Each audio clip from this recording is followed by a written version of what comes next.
I'm here. I was jamming on some Alice Cooper.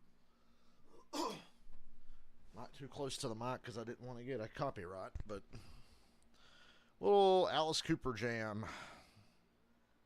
I'd play drums if I wasn't streaming, but this is an important game. I want to stream this one. This is a big game. Aussie boy. Let me pet you, buddy. He's like, pet me, but not like that.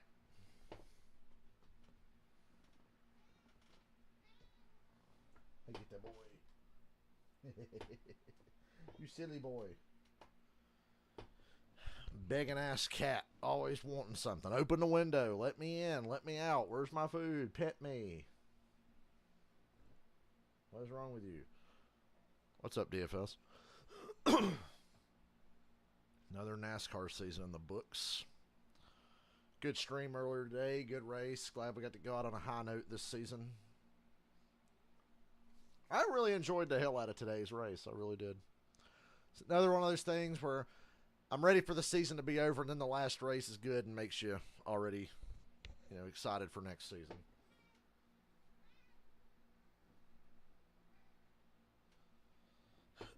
So that was a fun stream. Saw the Dallas-Philly game. That was a wild game. Kind of hoping Philly would choke that one away, but at the same time, it's also funny to watch the Cowboys come up short. Although you think as many times as the Cowboys come up short, we wouldn't be tired of it.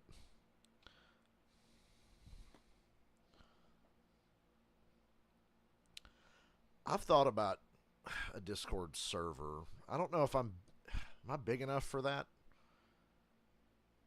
I guess it would probably make my Sunday reactions better watching the race with other people. I know a couple of guys who'd be all over it. Cowboy, Caden, Yuki would get in on it, I'm sure. I'd have a group of people. So, well, that's something to think about before next NASCAR season. Maybe we'll experiment with that for the Clash at the Coliseum race. I'll get on a Discord with everybody. Oh, God, we got to talk about the Damar Hamlin. I'm still a little traumatized by the Damar Hamlin thing, man. When does a game become about more than a game? I live streamed that night. You hear thrown around from time to time. This is obviously incredibly serious. It's an idea that hit us hard. That live stream is on my channel. It's just not in the NFL playlist I made for last season. It's a really, really scary situation. But what felt like a nightmare somehow had the happiest ending imaginable. Well, real happy ending would be if he was playing tonight. And a postscript that only continues to grow far beyond football. Every day, I'm amazed that my experiences could encourage so many others. Which brings us back to these two teams who will be linked in our mind's eye for years to come. This is a revenge game for Buffalo. Cincinnati handed them their ass in the playoffs. And now that NASCAR's over, we're in football mode, so let's get it. This is the serious time of year.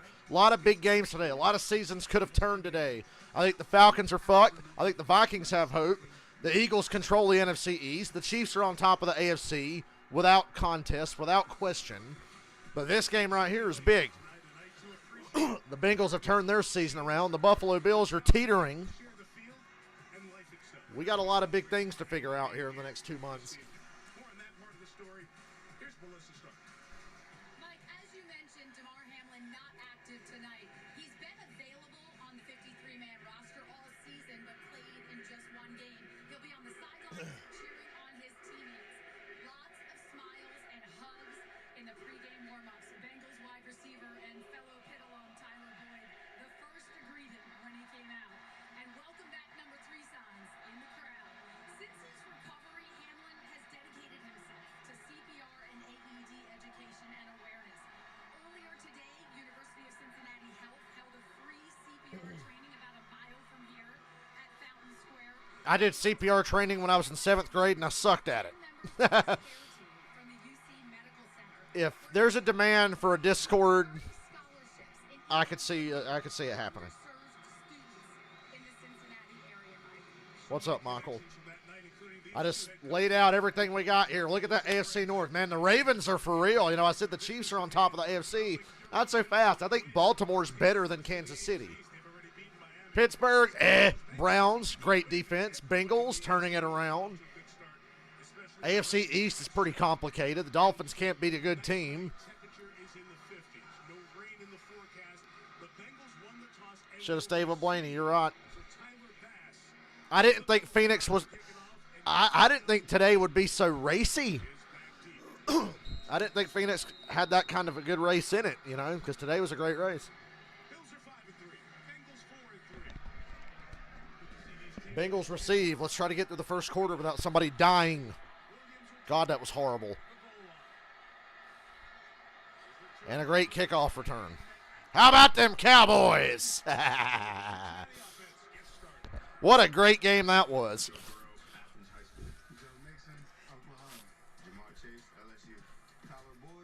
Good God, it's like I'm streaming the Buffalo Bills every week. It's good to get a Bengals game on this stream.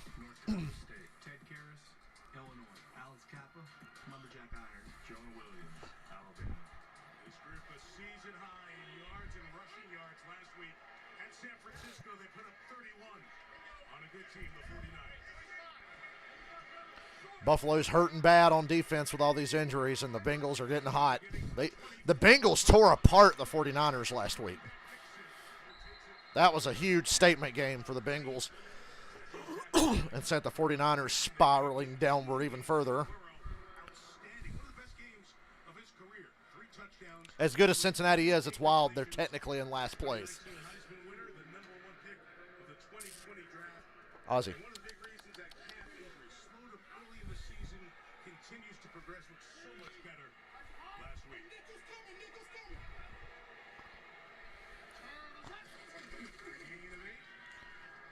Screen to Mixon. Big gain here. Ball came out at the end, but no problem there. Have I ever seen Ted? I watched the first Ted when it was new. I barely remember it.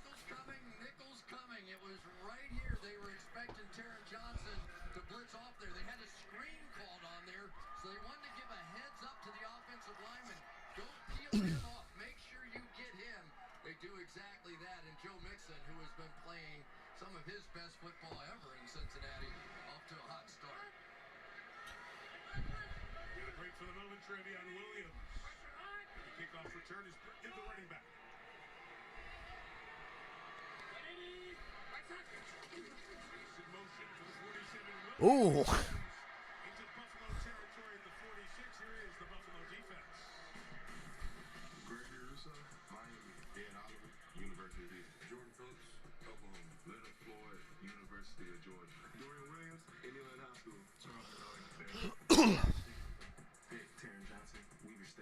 It is fucking hot in here. Like curtain back, get some air. Nature's air conditioner, I need you.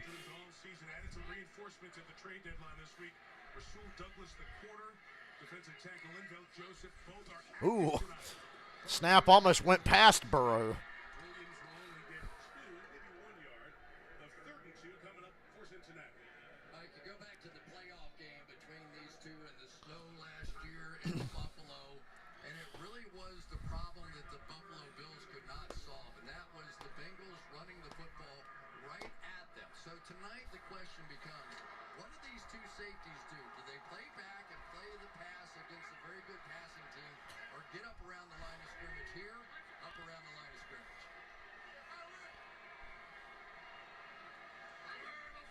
Third and 2 on the Buffalo Bills side of the field.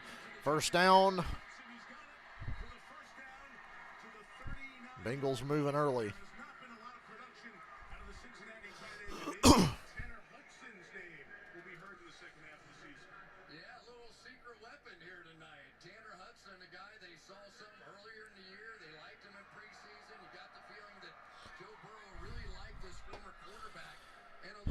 Former quarterback playing tight end. That former quarterback understands where the holes in this Bills zone defense is going to be. Don't laugh at me. I'm not calling him, Kelsey. Okay, no, saying like. I got it. He gets it. Okay. He's got that quarterback thing going. The 39, Burrow. Burrow avoids the sack. First down to Higgins. What a play.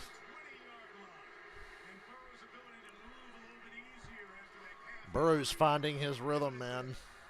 This dude gets hot again. Look out. Cleveland plays Baltimore next week. There's some big games next week. I'm looking forward to spending a whole Sunday watching that with no distractions. When he took off, scrambled out, kept his feet, and completed that pass.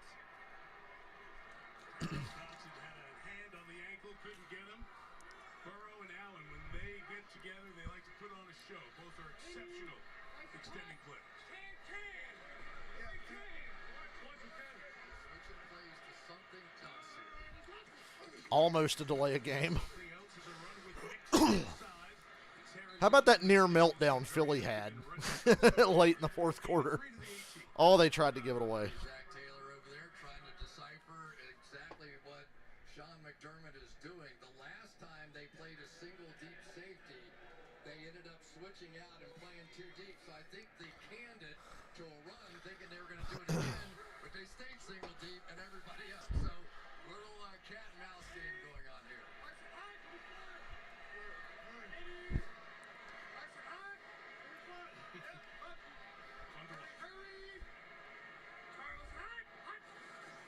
Finally, Burrow takes the snap, pressure on First down again. First and goal at the 6. to the 6-yard line. For Bengal tight ends, only 20 catches in the first 7 games. 2 in the opening drive tonight.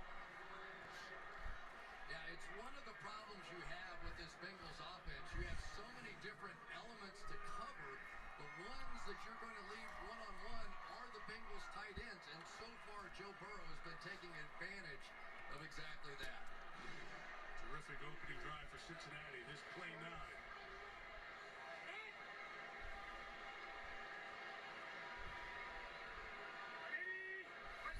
Empty backfield, first and goal. Touchdown. What a throw. On the money.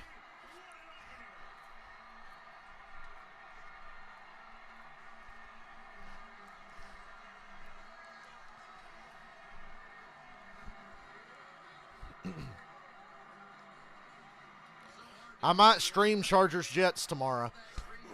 That might be a stream as well.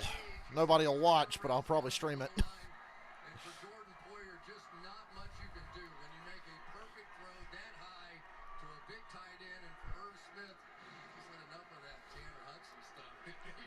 Some Cincinnati tight end action here. On for the extra point.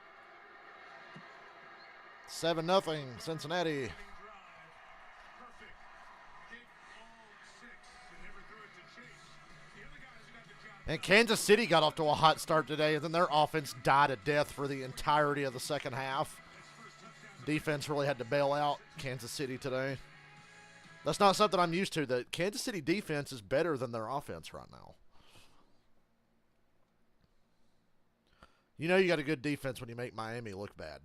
So that's something the Chiefs have not had at any point in this potential dynasty run they've been on for the last 5 years. One more Super Bowl, we'll call them a dynasty. They've not had the dominant defense, and I think Kansas City's on to something.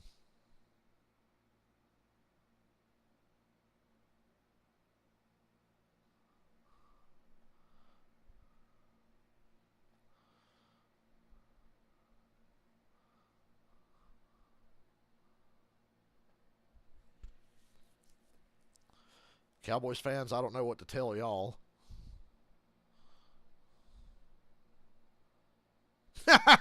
Ross Chastain says he was never going to try to wreck Blaney or even get close to him, but he said he was going to use dirty air in every way possible to hold Blaney back. Ross said, I knew he was mad. I did not care then, and I do not care now. Oh, Ross. What a great way to end the year. I loved seeing Ross win the race today. Ross raced Blaney so clean, and Blaney and Larson all raced clean. It was great.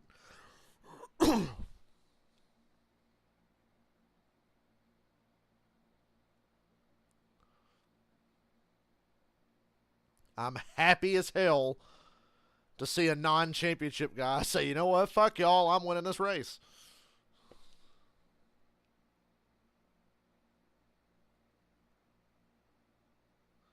Ooh, what Kenny Wallace say that had Dale Jr. off? I'm going to read a post Dale Jr. made a little while ago because it hit me hard because I was feeling something after the race. I really was.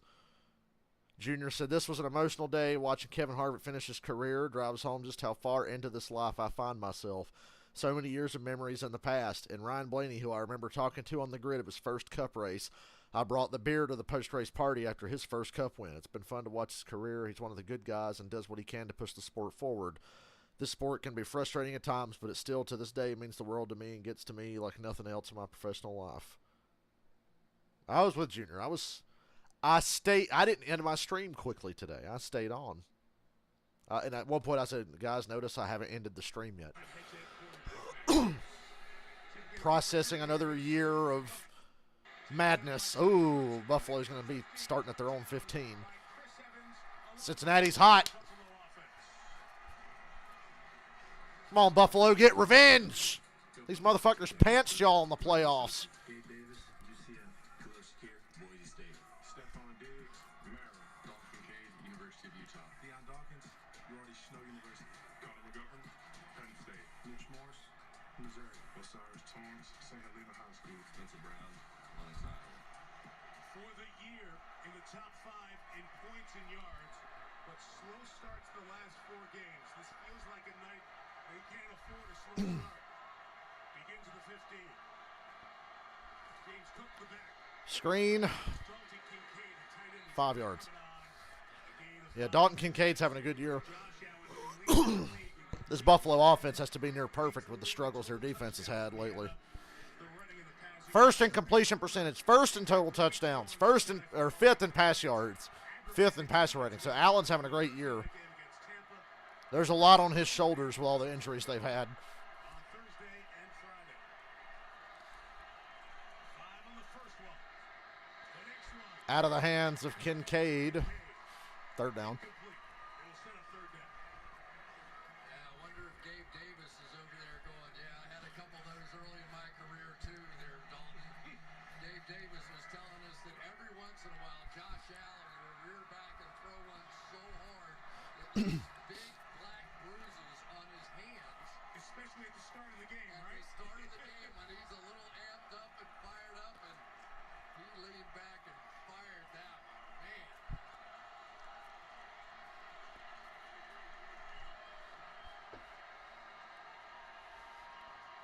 Third and 5. Allen throws underneath. It's good. First down for Diggs. 30-yard line. Diggs fights through. Chidobe Awuzie, and the Bills with the change. All right, Mike, watch this one. Completely different touch here, right? You can tell it when he threw it. Comes out, he sees him, it's like, oh yeah, let me just get it. Okay, good. But you know Diggs has probably yelled at him a couple of times. He knows. He What are knows you better. doing, man? Stephon Diggs leads the league in catches coming into this week. That was number 65 for the season. Screen to Diggs. 6 for the season. Spinning ahead. He breaks free. Oh, if he could get the blocks. Oh, down at the Cincinnati 36. There are some players in the National Football League that are just different. Stephon Diggs had no business picking up more than 5 yards on this play. For real. Simple ball in the flat, out there, no worries. Come up, make the tackle. Here we go. 1, 2, 3, and goodbye, everybody else. What a play. 34 on the game. Allen back to work. Back to the Oh, on the run. what a throw on the run. First down at the 15. 15-yard line. And Allen's on a roll to start this one. Watch this route right here. It is going to look like a million. Buffalo's receiving core is really underrated. Diggs gets all the attention, but Shakir and Gabe Davis make a lot of plays. The veteran who has seen everything. And I tell you what, I've told these quarterbacks are very good. Shakir moving like Shakira. First and 10 for the Bills in the red zone. What a huge chance for Buffalo after Miami lost today.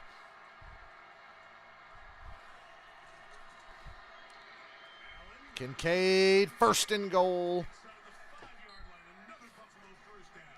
And Allen is 5:06 to start the night. Don't you get the feeling that when these quarterbacks get hot, the old saying about you start playing on your heels? Please let this be the shootout that I thought Kansas City versus Miami was going to be. Oh, God, Green Bay versus Pittsburgh. I'll take Pittsburgh because if it's ugly, Pittsburgh will win it.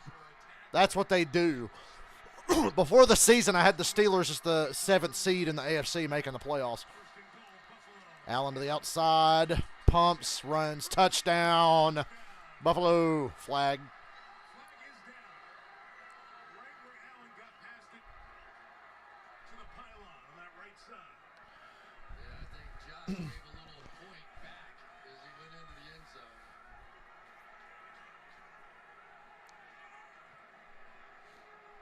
Alex Kent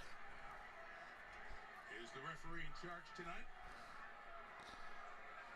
Personal or unsportsmanlike conduct. That point is the call. At Nick Scott, the safety. And the only sign Really? his shoulder might have been bothering him was he didn't spike The it. touchdown is good. The touchdown's good. Unsportsmanlike conduct, taunting. 17 for pointing at the player on the way to the end zone. That 15-yard penalty will be enforced on the kickoff. That's number 17's first taunt towards disqualification. Don't get DQ, Josh. They're gone, so Josh has got to keep his emotions in check as the night goes on. I don't think Best behavior, Josh. Josh to not get to it. Exactly. It's one of those, the star has one technical. You're going to give him the second to throw him out of the game. Man, what a Technical foul. You're out of here. What movie is that from? And Tyler Battis to square this one. 7-7. We got a football game brewing here. Prime example. Show the point again. Good quarterback will give you great Okay, yeah. He pointed and laughed. on a show on the opening drive. All even at 7 in Cincinnati. Just don't get thrown out. If there's a brawl, don't get in it. Remember when the Giants and Bills had their brawl? Josh Allen jumped right into the middle of it. Holy motherfucker. Sorry, it's just Joy Taylor again.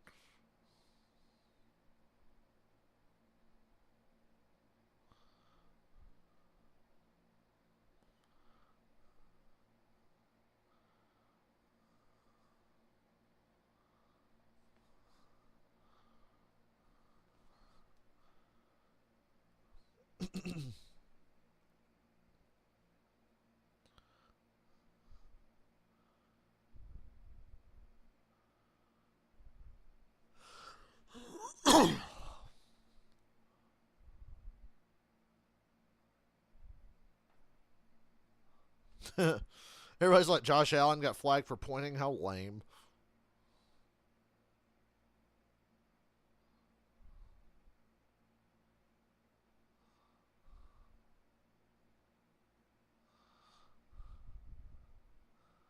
Barry McCockiner 8-1. Cowboys suck ass. Best record in the NFL. Jalen Hurts MVP. Fly Eagles fly.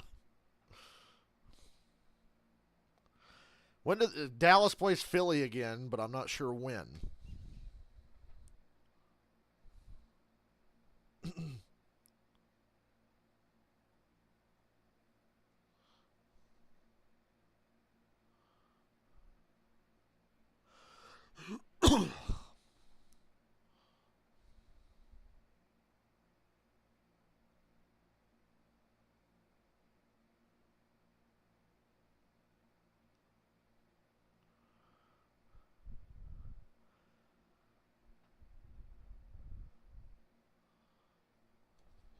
Oh, man. Patriots Colts Sunday morning. I'll get up and stream. Just kidding. I'm not streaming that fucking game.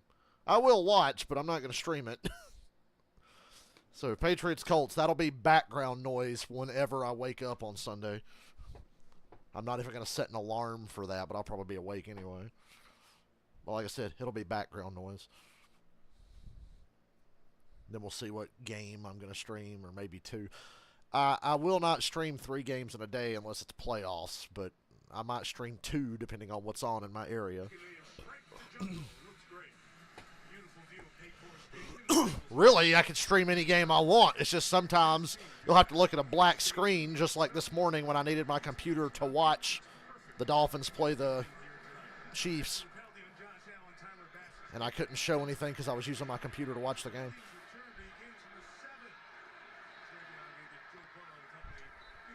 Wish I could put something on the screen other than a black screen. There you go.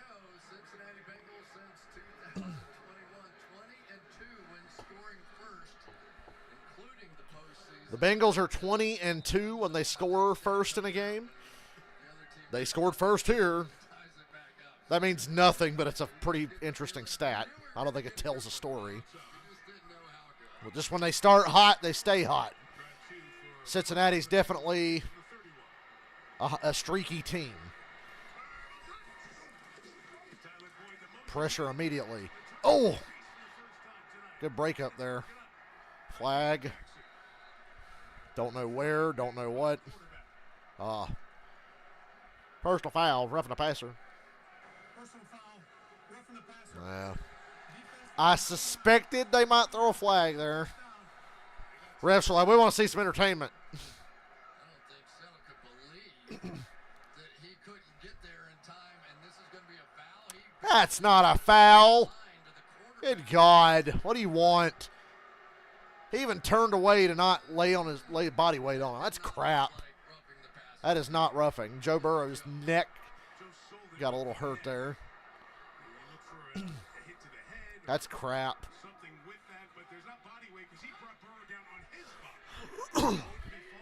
First lousy call of the night.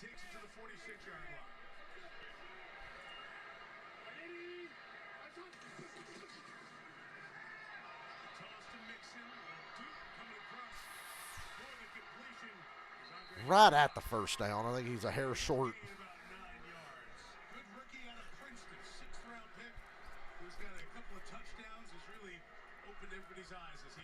Cincinnati lineup as another receiver. Yeah, track All-American, the heptathlon, big guy with 4.43 speed, and he just seems to be settling in.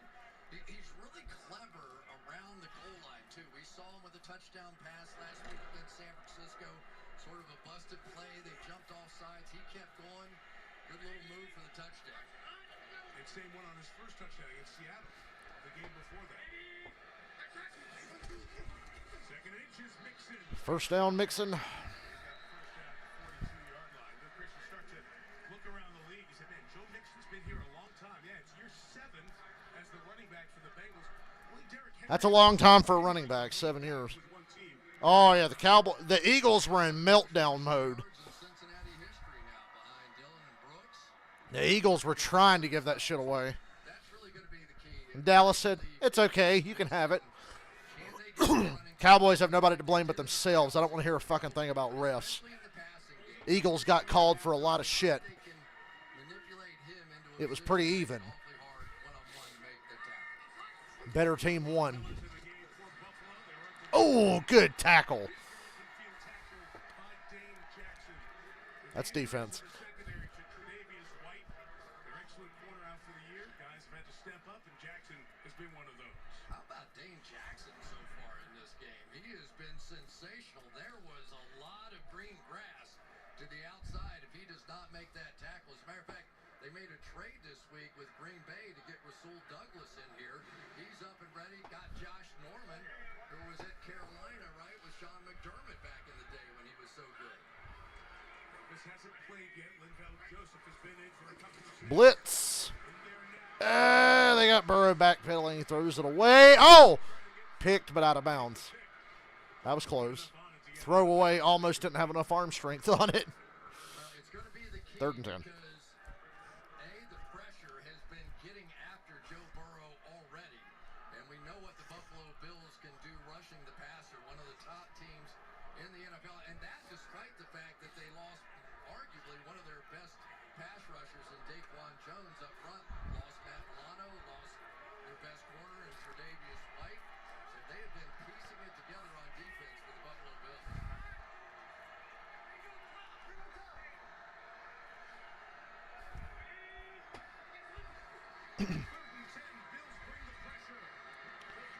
First down. That was a beauty. What a throw by Burrow. Burrow is in the zone. Anytime you have 6, you know you've got a problem as a quarterback, and they brought everybody here. And once you do that, if you do not get home, you're one-on-one with these Bengals receivers, and you're not going to win. You're just not going to win. That entirely was on the fact the Bills' pass rush did not get there, and the pass protection got it done. Catch Mr. Consistency. Boyd is 34th of the year.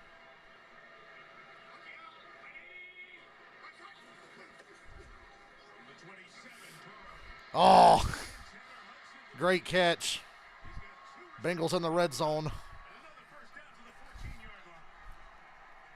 The Bills are like, what the fuck? They're throwing to tight ends. Strictly zone routes. Bengals don't do that now. They used to call the smash. I don't know what they call it now. But you just kind of drift inside there, and as that zone dissipates backwards, you just have to have somebody that understands exactly what that defense was and where that hole is. And Rewind to about 5 years ago, 6 years ago, and say, hey, the Bills and the Bengals will have a lot of primetime games. eyes right now. Remember when nobody wanted to watch the Bills play? Of the 14, Rick They bring extra rushers, but again. This one incomplete nobody open. to Higgins. That team was covered by Dane Jackson. Just the second incompletion for Burrow. Allen's only missed once. So far, the star of the game for the Buffalo Bills is Dane Jackson. Well, other than that guy. But on defense, Dane Jackson's been sensational. They've asked him to go pretty much one-on-one a lot here tonight. Jackson during his time in Pittsburgh, his teammates wished him all Kansas City, Buffalo, San Fran, Dallas. Yeah, the broadcast inactive for that is a tough stretch. It's weird how the schedule works out. Burrow not finding anybody, but he's extending the play. Now he finds someone. Dives to the goal line. I think he's short. First and goal. Let's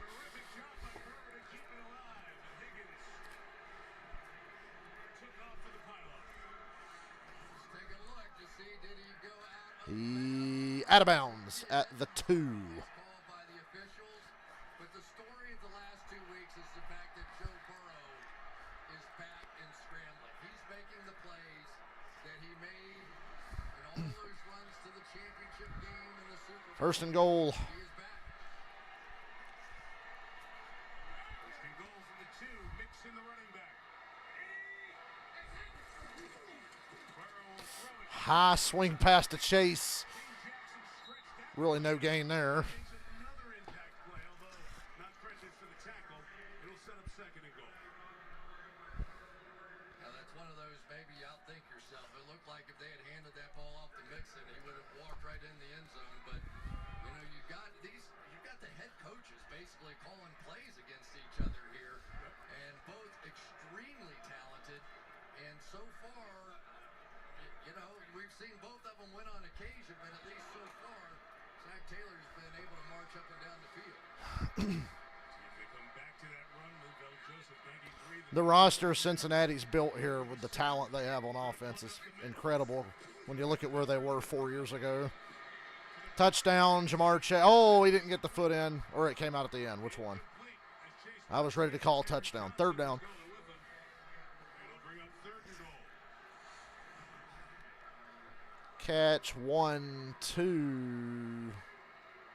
Yeah, he dropped it at the end. At the tail end of it, the feet were I was right to call touchdown, but he didn't complete the catch at the end. That's on his head. Yeah, they never had control incomplete. at all.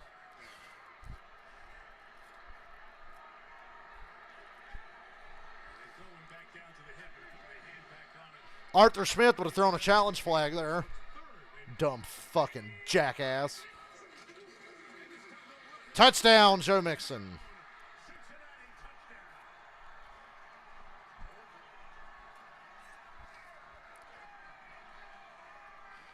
Chris Collinsworth ready to come in his pants. You saw it Monday night in Detroit. I'm just going to jump in the stands. Doing the thing. Don't remind me of that Raiders-Detroit game from last week. I can't believe I watched that. Team back up into the linebacker Dotson here, and they just pushed the whole pile. We've dodged some bullets this year. Not if not streaming all the primetime games. We're going to dodge another one Thursday because guess what? I'm not streaming Bears-Panthers. Fuck. Makes it 14-7. 3 drives, 3 touchdowns. 14-7. Mixon, the latest Points, points, points everywhere. 11 plays to bring it down the field. See if the Bills can answer. Up top by 7. That reminds me, I was playing Vice City this morning on my Switch.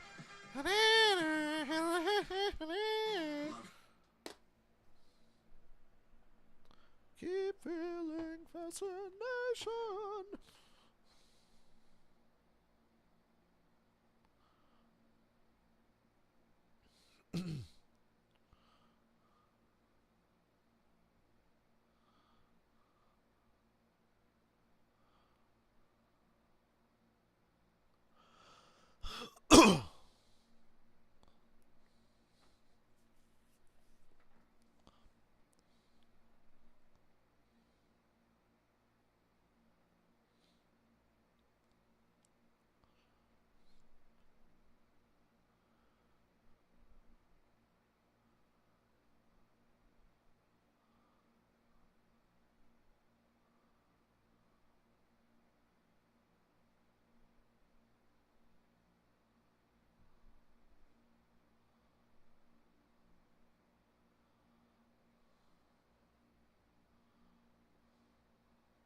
Excuse me.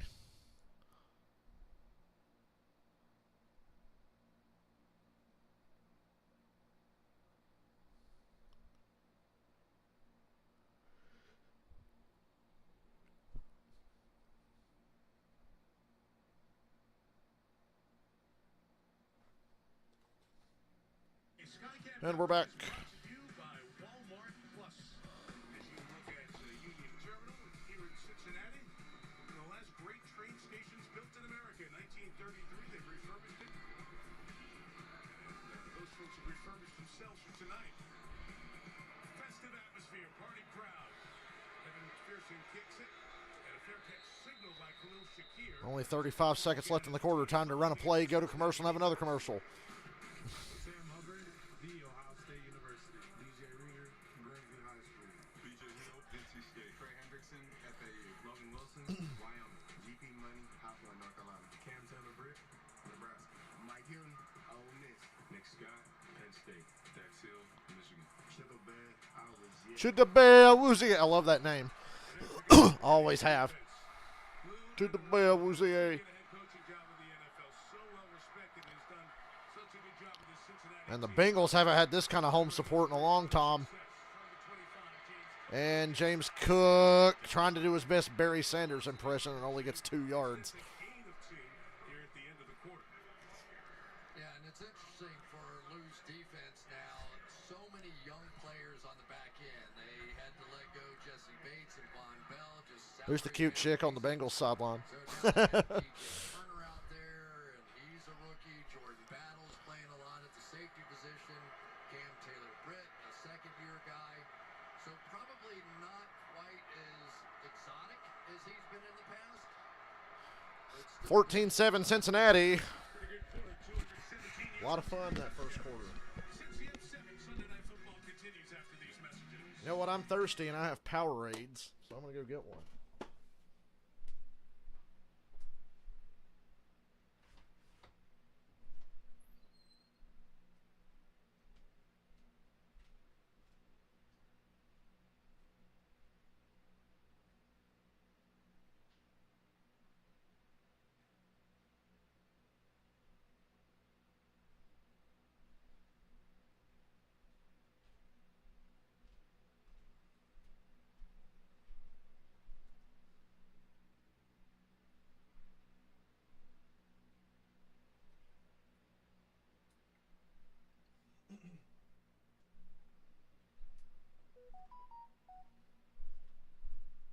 Who dat? My friend Ben.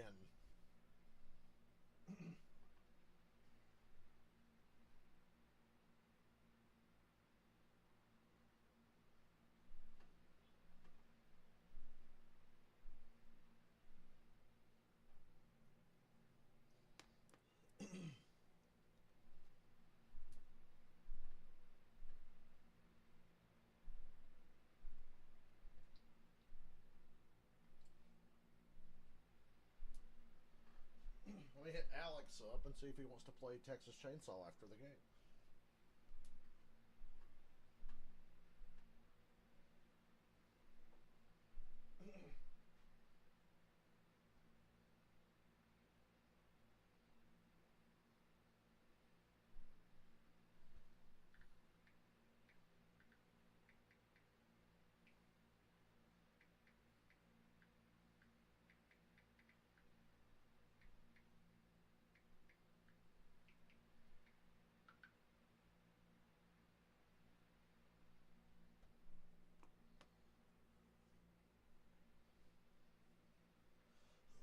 Today's my first streaming Sunday with my phone I bought last week after the Martinsville race. The old girl's holding up pretty well. Cincinnati, Ohio, quarter number 2. Bengals 14, Bills 7. Mike Tirico, Chris Collinsworth, Melissa Stark. Good to have a regular season Sunday night game in Cincinnati. We've been here for playoff games the last couple of years. Coming to this place for his team. Second and 8. Josh Allen. Deep throw. There, a lot of contact, and it draws a flag. Sherfield will draw the flag. Cam Taylor Britt. Going to be flat.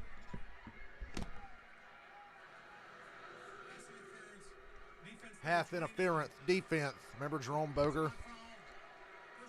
You know the dumb fuck that cost the Falcons the game against the Bucks last year? Half interference offense. Double team on Stephon Diggs, so one-on-one on the outside with Cam Taylor Britt, and as that hook started to happen, ball in the air.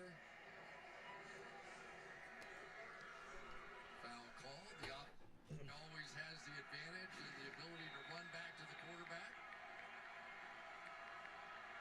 17 yards gained on the flag, and from the 44, it is Cook to the left, and he will Cook not goes get nowhere. on scrimmage. DJ Reader, 6'3", 235 pounds, and every time I see him, I go, was he really a first baseman in college? Nick, Cincinnati's kind of weathered the storm of the hardest part of their schedule. Guy, and I tell you, he had some game against San Francisco. Look, those are tough games that you just mentioned there, but I think they can beat Pittsburgh, and I think they can beat Kansas City for sure, and Jacksonville. I think Baltimore is where they might have a problem.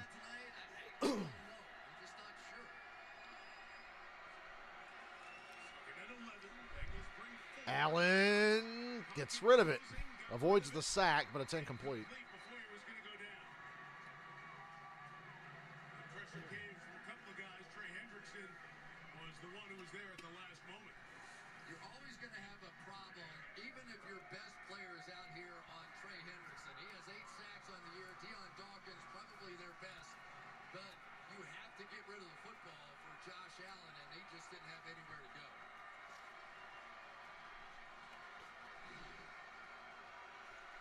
It's going to bring up 3rd and 11. They're going to show a zero blitz all the way across, which means they have the potential to bring Play clock running down. Snap. drop out. They do. 3-man rush. Bengals looked like they were going to just blitz everyone. Flag, holding, throw it away. Incomplete, but holding. Penalties decline. 4th down. That flag came down early as Allen was trying to escape. Offense number 79, that penalties decline. 4th down. Spencer Brown, the right tackle. And there's the first stop of the night. Pretty good ones on both sides for the Bengals. Sam Hubbard over on the other side working against Brown. He got inside.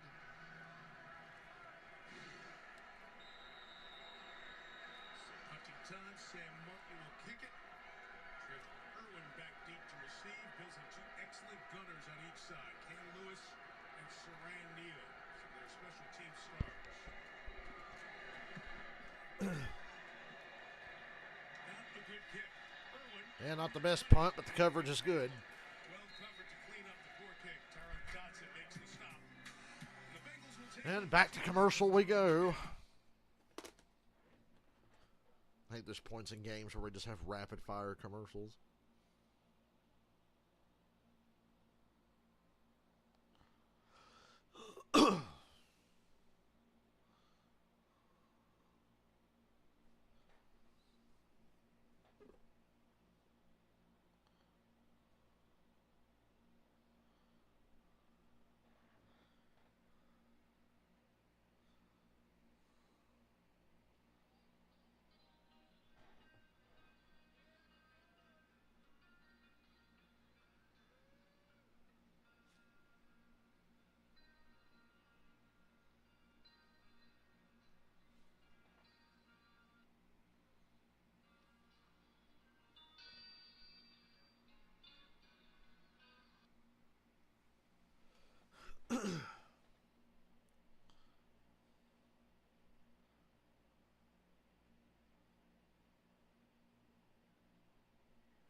Somebody just pointed out that Ryan Blaney has some hairy ass fucking hands. Combine that with the beard, he's like turning into a Sasquatch. Starting to get hair in really weird places.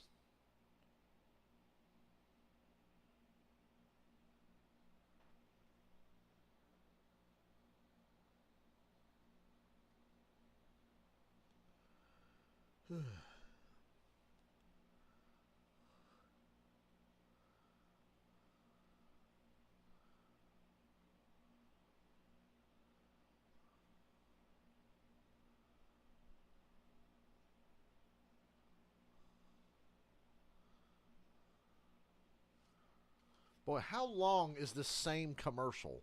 I've been glancing up and the same fucking commercial's been going on for like 45 seconds. They paid for half the ad break.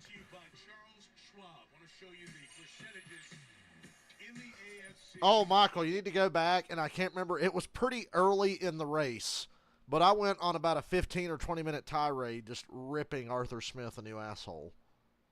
And it was one of the better meltdowns I've ever had on a stream because I had that game on one screen while I watched the race.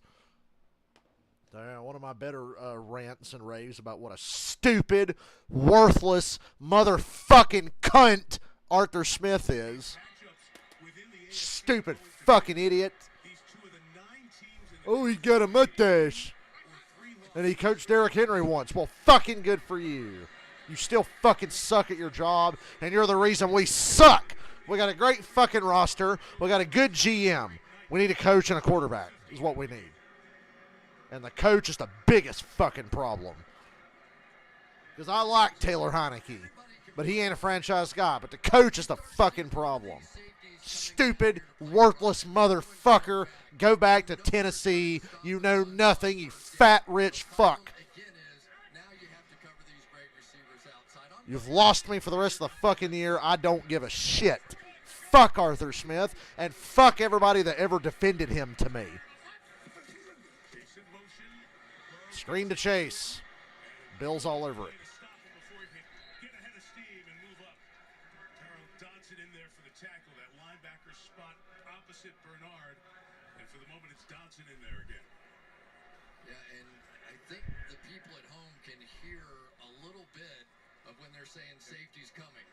I've never seen, only Josh McDaniels can compare to the level of stupidity of Arthur Smith. I've never seen a head coach so far up his own ass enjoying the smell of his own fucking shit, who thinks he's fucking smarter than everybody but gets out-coached in every goddamn game we're in.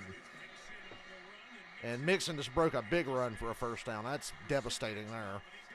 2nd and 12 and he got a first down.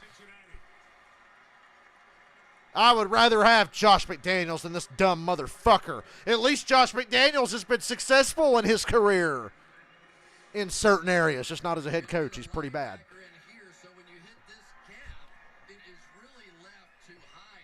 If Arthur Smith's ever a goddamn head coach again after he gets fired from this shit show, I feel fucking sorry for whoever's team thinks, give that Arthur Smith guy a chance. Why don't you hire Rich Kotop while you're at it?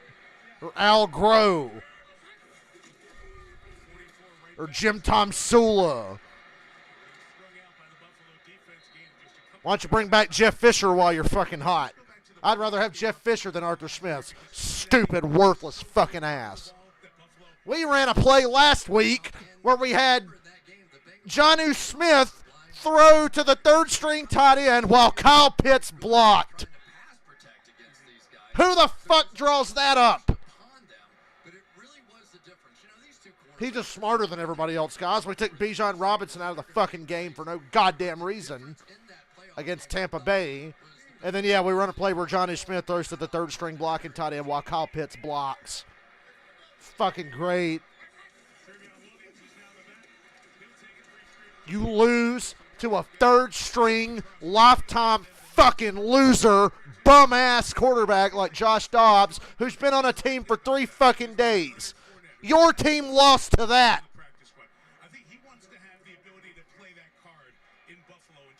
That's how fucking pitiful Arthur Smith is. Fuck Arthur Smith. Fuck him. I'd rather have Steve Sarkisian just come back and be our head coach. I'd take anybody. Dirk Cutter, Mike Malarkey, Steve Sarkisian. Bring them all back. It's better than what we got. False start. Good God almighty. Center got fucking just destroyed.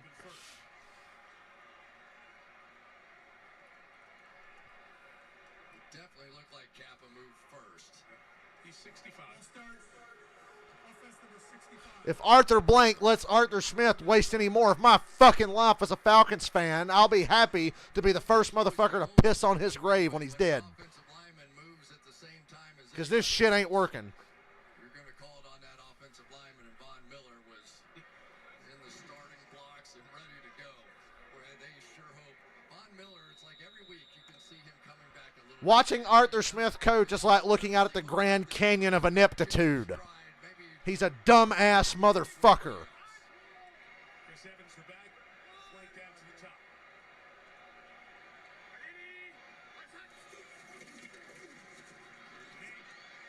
Checks it down on 3rd and 8. Good tackle, Buffalo, 4th down. 6 yards out, and he's a couple shy of the first down. It was Terrell Bernard who took the worst of that. And yeah, I'm okay. Give me Jim Harbaugh, please. You think Jim Harbaugh would tolerate 8 weeks of Desmond Ridder like this fucking moron did? You think Jim Harbaugh benched Alex Smith in the best season of his career just because he missed 1 game with an injury? Give me Jim Harbaugh. I've been begging for Jim Harbaugh for years. As soon as he left the 49ers, I was like, please, can we get Jim Harbaugh? From the day he left the 49ers, I was asking for Harbaugh. I don't care what it takes. Get me Harbaugh. I need a proven fucking winner. Because the roster's good. Once again, I think the Falcons have a good GM. I don't want to fire the GM. I think he's done a great job. But I want a real offensive coordinator and a real fucking head coach. And a quarterback would be nice, but those don't grow on fucking trees.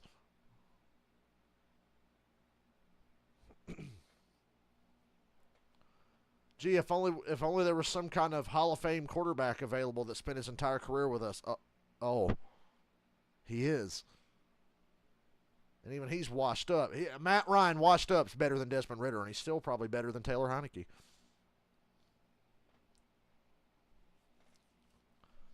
Washed up noodle arm Matt Ryan, who ain't played since last season, would be a better option.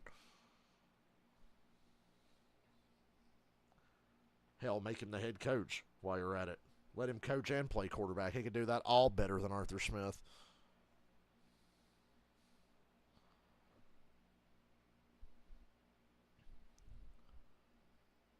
Antonio Brown would be a better head coach than Arthur Smith. He's fucking worthless. Oh, goody. Instead of winning 6 games a year, we win 7 games a year now. Yay. Stupid Fucking retard.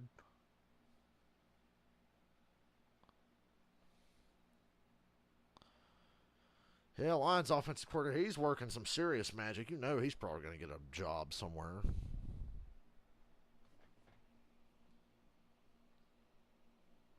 Watch Arthur Smith bring Dan Quinn back. I mean, Arthur Blank. He's going to bring Dan Quinn back. Arthur Blank is going to be like, you know what? Let's run it back. It's like, okay, we can bring Dan Quinn back on one condition. Can we bring Kyle Shanahan back too? Oh. Trade all your draft picks to get Kyle Shanahan calling our offense. I hated that motherfucker too, especially his first year in Atlanta. Because it was pretty bad that first year.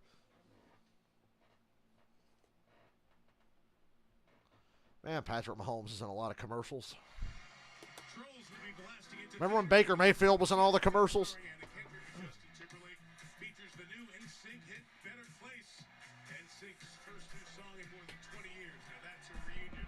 NSYNC reunion.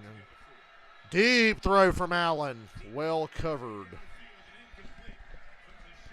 Overthrown, but Awuzie was with Hardy all the way. Problem is the Falcons roster is too good to lose enough games to get a great quarterback in the draft. We'll be picking halfway through the first round at best because our roster's too good.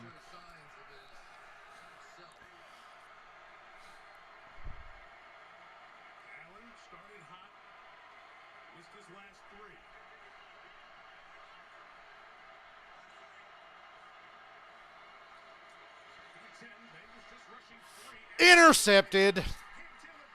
Late and behind Gabe Davis, and the Bengals take it away.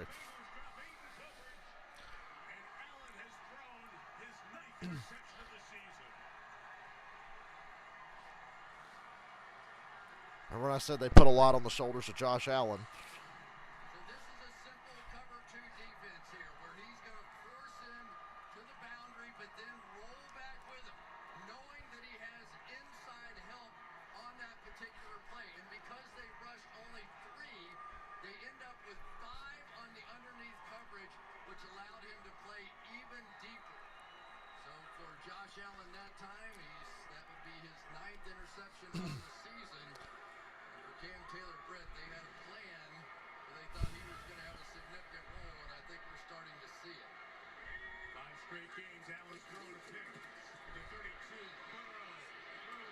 Gain of 9.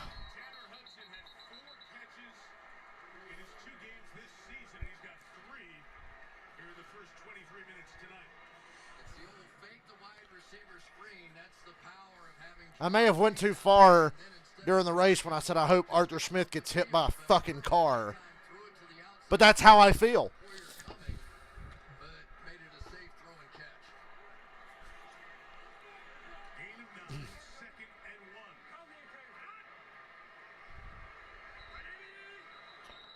Timeout, Buffalo. Buffalo's like, hold on, regroup. We're reeling a little bit here, staring down the barrel of being down 2 scores on the road against a hot team. The Bengals try to take advantage of the Josh Allen mistake, and that's been part of the problem with Josh thus far this season. And you get in one of those games where you feel like you can't throw. How about those Giants and Raiders? Man, the Raiders played their best game of football. After Josh McDaniels get fired, the Raiders come out and just kill the Giants. Excuse me. I didn't see a goddamn thing from that game until the score rolled across the top of the screen just now.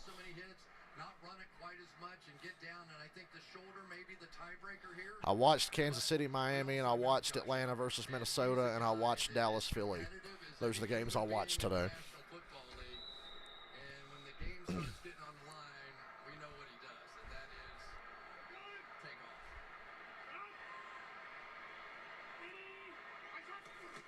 Quarterback sneak denied. 3rd and inches. I think he's short of that first down. You can't give him that first down. Short, 3rd and inches. He nearly bench pressed Joe Burrow. Yikes. Pump handle slam. He started to do a pump handle slam on him. Joe Burrow said, "Don't call that again." Linville Joseph's been sitting on his couch, said, this whole tush-push thing. It's like, I've been ready for this. Here we go. He did a tush throw. Third and inches. Need a big loss here, forced by the Bills, or I think the Bengals go for this, and we got a flag. Wouldn't have gotten the first down, but now I think they're going to be backed up. Delay a game. Offense. 5-yard penalty. Third down. What a sequence there for the Bengals to not pick it up, miss the block, now 5 yards back.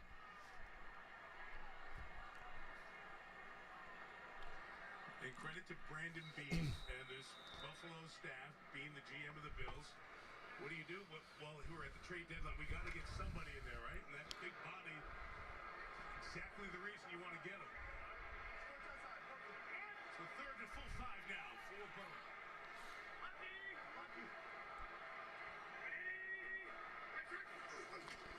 Bills bring the house. Burrow steps up. He's going to run for the first. Flag. Flag is down. Flag down back where Burrow escaped.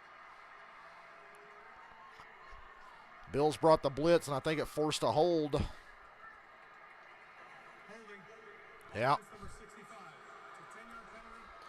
Third down. Giants won a playoff game last year against a team with a negative point differential in the regular season. I tried to tell everyone the Giants were frauds, and the Vikings were too.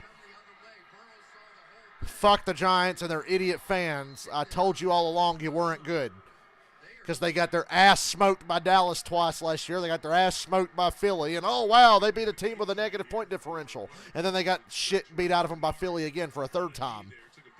I tried to tell everybody they weren't good. I said coming into this year they weren't going to be good at all. Coming for Cincy. Although after Dale Jr.'s Ryan Blaney championship prediction earlier this season, I'll say he's Nostradamus, not me, because it didn't take a genius to see that the Giants were a fucking fraud. They suck. They sucked last year.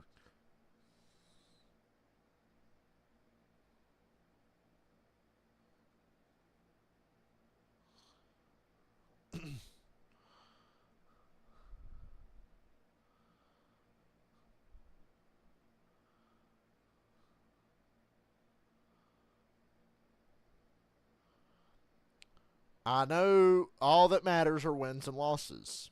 That's all that matters. So the Giants had a great season last year, but they overachieved. Dig a little deeper.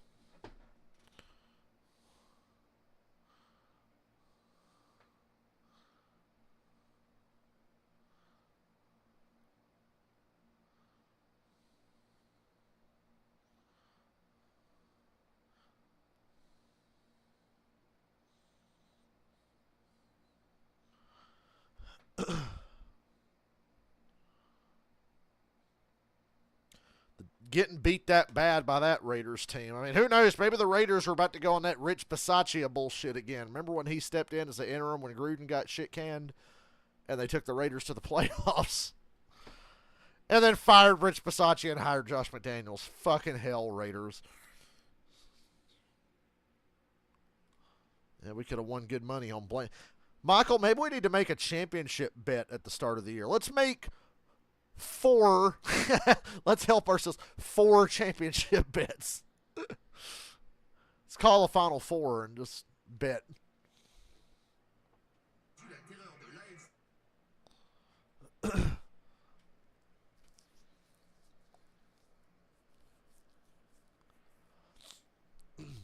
Because I'll take a Hendrick car and a Gibbs car and a Penske car, and then the 4th car can be whatever.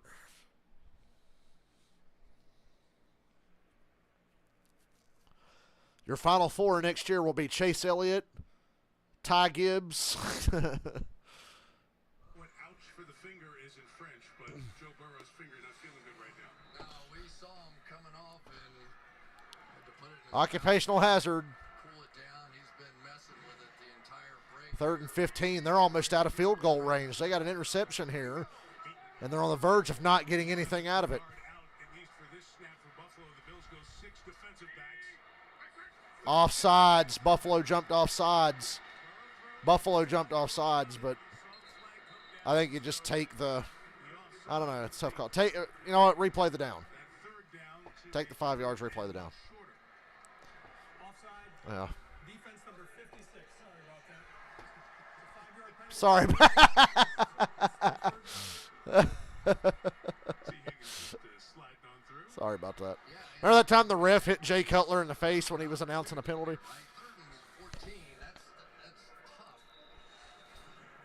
Ooh, Joe Burrow's finger's all bloody. Oh, that just looks gross. That's not much, but you know that stings like a motherfucker. Get him a fucking Band-Aid or something, man. Gesturing that finger injury before we went to break. The offside makes it 3rd and 10. Burrow's got a paper cut. Oh, sacked. And a flag. Holding on Cincinnati again, but just take the sack, get them off the field. You're lucky you didn't give up more after an interception deep in your own territory. Defense number 67. The penalties declined. 4th down. Fourth down, the ball at the 33. Crazy sequence here the last couple of minutes. Yeah, his career long is 59. And I think that right now, Sean McDermott has found somebody he wants to rush, and it's the left guard, Cordell Bolson, who's the youngest and least experienced up front. Get the math right. 55 here for McPherson. His long of the year was 56. In San Francisco, told me on the field before the game, this is the side that's the most true. Kicking in this direction feels like it's a little more comfortable. The money man 55 yards. False start. start here. And the kick is good, but false start doesn't count. Now can he make it for 5 more? Cincinnati's just imploded here the last couple of minutes. Had a huge chance to take a lead here, or increase their lead. Now you're going to try a 60-yarder? This ball was at the 23-yard line. They started at the 23, and they end up back at the Buffalo 42. Back and back and back. And now they're going to punt it. And worse than that, you've got your quarterback coming out with a bad finger. So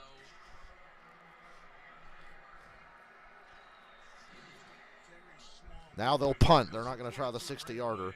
He barely made the 55. Flag thrown. So instead of a second and short goal for a touchdown, Fair catch at the 9. it's a punt. And the interception 14-7 Cincinnati. Buffalo dodges a huge bullet there. 5:38 to go to the break. Bills down 7.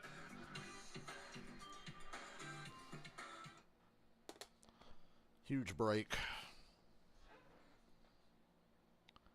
Now, can we talk about how much Arthur Smith sucks dick and will never be good at anything except having a stupid fucking mustache?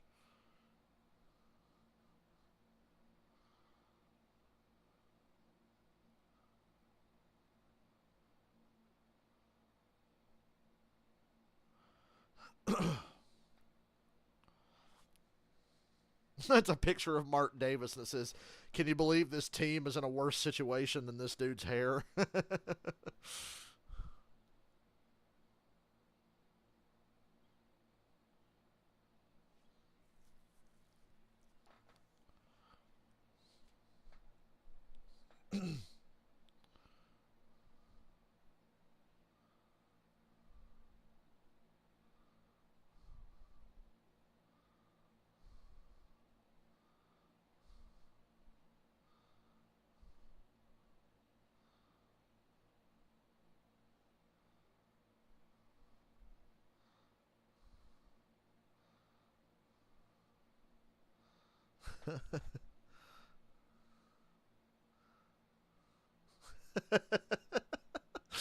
That is the funniest shit. It's a video of there's a dog. They've taught him how to like swing a light baseball bat, and a dude like hits a ball at him with a hockey stick, and the dog's gonna swing the bat to hit the stick, and he swings when the ball goes past and swings back and hits the ball into the other guy's balls.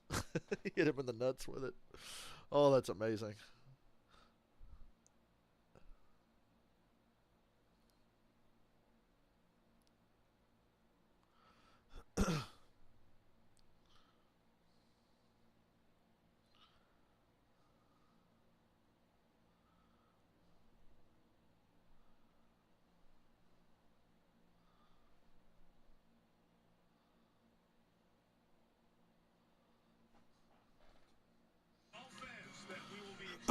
Bills Chargers, December 23rd. Goddamn, the Bills have a lot of primetime games.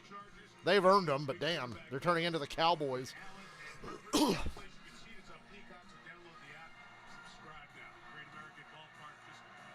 I love when they get overhead shots of empty stadiums. Something eerie about an empty stadium that's like half lit. When you think about how many thousands of people they put in there. Cook. Tough run. 6 yards. Josh Allen loves to listen to all kinds of music, even Frank Sinatra when he's warming up. Well, here's a little bit of the musical story, two sides of it. 200 TD passes and TDs scored. That's second fastest to Patrick Mahomes. But the B side, or the flip side, is the bad side. 91 turnovers, the most in the NFL since 2018. They certainly would get helped if they could run the football a little bit. I think they have about 5 yards rushing in this game so far. It's all Josh all the time right now. Well, not going to get much out of that. 3rd and 2. Allows himself to flip forward for a couple. He's brought down by Jermaine Pratt. In case you were wondering why you're playing that Frank Sinatra song, That's Life, he told us that that's the best song of all time. Like, that just describes everything. That's me. That's like, you got to take it, move on, no matter what people say. And that, along with Elvis, some of the music that he listens to before a game to get himself right.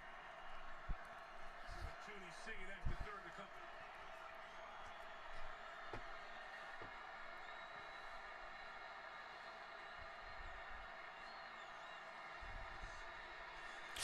Sacked. And they get to Allen with B.J.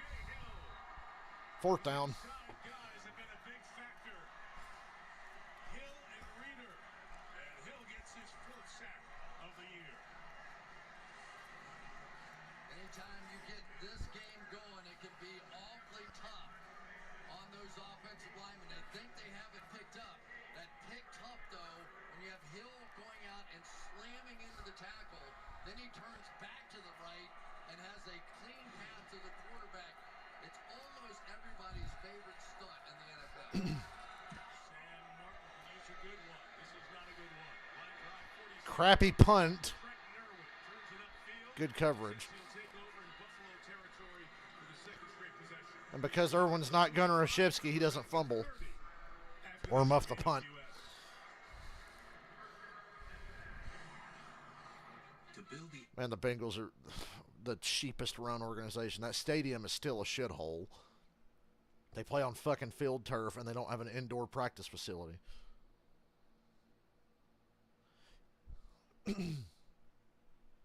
This team's been a Super Bowl contender, and they still can't get an indoor practice facility.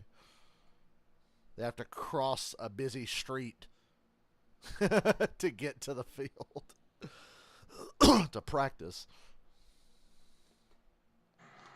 Three touchdowns on the first 3 drives of the game. Now settling in a little bit. 14-7 Bengals on top. That last Bengals drive. We told you they were marching, knocking on the door of the red zone. They had 4 penalties, 3 of them accepted. And this is the least penalized team in the league since he only draws 4.5 flags per game.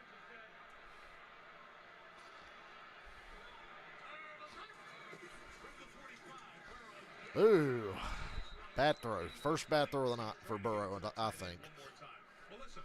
Mike, when Joe Burrow just came off the field, he sat on the bench, and they cleaned off that right index finger on Stop showing it. It's gross. Utilized it for quite some time, and he did not take any warm-up throws. They also put a heating pad on that right calf that he hurt in training camp. Yeah, that was the second day of training camp that he hurt that. He was born with glass bones and paper skin. Really, after their bye, Burrow started to look better and really was back to that Joe Burrow complete game last week against the 49ers. Blitz. Man, the Bills are blitzing a lot. Double coverage, and Chase takes a shot, loses his helmet. And Chase Third and 10. the athletic training staff of the Bills to look at Ooh, Micah Hyde's down. Got another injury for Buffalo's defense. Hopefully, Micah Hyde can shake it off. coming when we come back. Just what they need. Lose another star.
And Josh McDaniels is so bad, the Raiders celebrated beating the Giants like they won the Super Bowl in the locker room afterwards. Good news for Buffalo. Micah Hyde's standing up on his own. Probably waiting to come back into the game. Snap down to the ground there, and that's where if you've ever played this game, sometimes when you're going backwards to the ground, the tendency is want to hold your chin down to your chest, which makes it even worse. I'm pretty confident we'll see him again. Veteran Taylor Rapp comes in his stead. Terrell Bernardi's out. The linebacker being evaluated for a head injury. 6 DBs for the Bills, 3rd and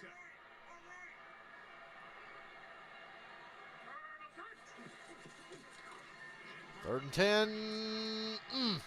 4th down. 4th and 1. Maybe less than 1. But it's 4th down. I say go for it. You have my blessing. Not that it matters, but you have my blessing, Zach Taylor. Going again with that quarterback sneak, which I don't think I would now with Joe Burrow. So now you load up whoever you think is your strongest, best side. They ran right up the middle for the touchdown. Line up at the shotgun on 4th and less than 1. You get what you deserve when you do this most of the time. Yeah, straight up throw. Well, Chase is good, so they get bailed out. 1st down. Play to your strengths, I guess. I bash teams for lining up in the shotgun on 4th and inches, but I think what he saw was the 2 deep look. the Bengals are one of the few teams that are better off trying something else. Space right there. They came up and just attacked Chase. He actually had to grab his face mask and readjust it so he could see the football. Jamar Chase needs a tighter helmet. But those linebackers walked up there to play that 4th and 1. They don't have to run a play before the 2-minute warning. And they won't. And we get to the 2-minute warning. So Joe Burrow doing a lot of work at the line of scrimmage, trying to extend this lead at the 2-minute warning.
What the fuck?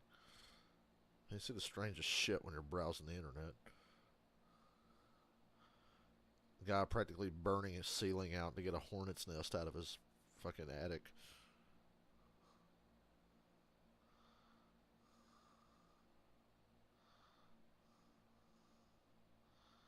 Hornets are like, God damn it, you win this time.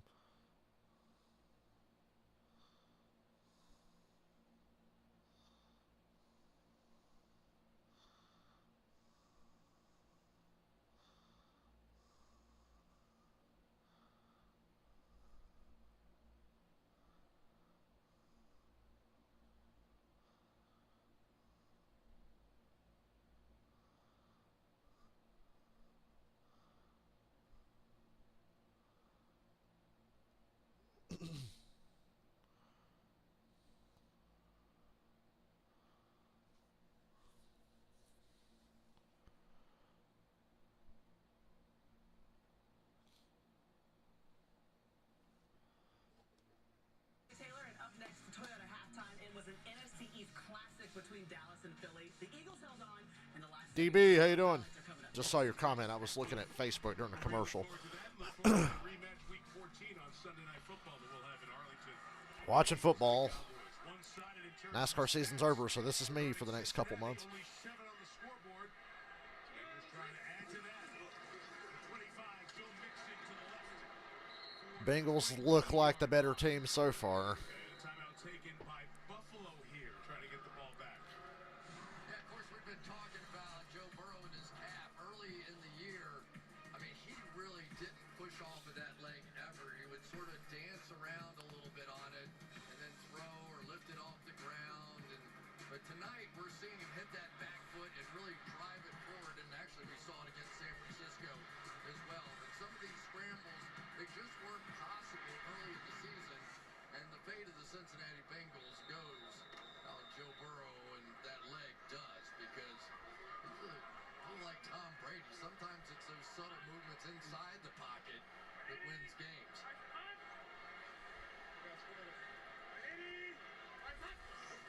On 2nd and 7. Oh, Check down is taken away. Extends the play. oh, incomplete. Great job by the defender to punch that out. And Micah Hyde's on the field for Buffalo. That's good. There he goes again. So Burrow's going to fake. I think Atlanta would be better off hiring the guy who runs the concession stands at Mercedes-Benz Stadium than continuing with Arthur Smith as the head coach. So I'm open to anything. And it looks like Boyd really just sort of missed that one, but that was Jackson right there again at the key point. Third down. Brings up 3rd and 7. Timeout, Cincinnati. Just saw Zach Taylor call timeout. Cincinnati timeout here. Can't take him with you. You got 3. Might as well use them. Look at what Buffalo was doing defensively. It's interesting because this started out like a shootout, and then all of a sudden it got to that serious. So it's teams that know each other and just figure out, okay, what are you doing this time? And here's our counter to. Sean McDermott, Lou Rumo, those guys aren't stupid out there. Sometimes the offenses will have a little advantage early in the game. You have a game plan, you get it going. The other side adjusts. It's what makes pro football pro football. And Josh even said that with Lou Anarumo on the Cincinnati defensive side. They're going to come out with something, and we're going to have to figure out what happens. But, Chris, this is important because the Bengals have been down here twice, got no points out of the last one. They're desperate to come out with points here to extend this game. Well, for a team that rarely has beaten itself with penalties, it was not good that last time. Certainly you want to at least get a kick here, but I know Joe Burrow, he's not thinking about kicking anything. Travion Williams is now 3rd and 7. Extra rush from Buffalo again, but they throw it short. A lot of green grass. At the 5, touchdown, Cincinnati. Sample with his Madden AI generated last name.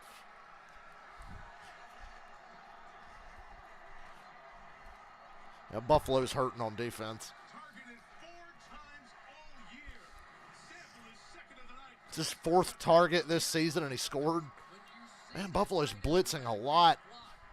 Then it ends up that Micah Hyde, instead of staying in coverage, tries to play that add-on blitzer, and then you saw Sample sneak out late, and it's why in man coverage there was nobody around him. Pearson adds the extra point. Cincinnati's tight end production has been lacking. Like we said, 20 catches all year. 5 in the first half, including Sample's first 21-7, but Buffalo has a timeout in a minute and a half before halftime. They'll push the ball down the field here.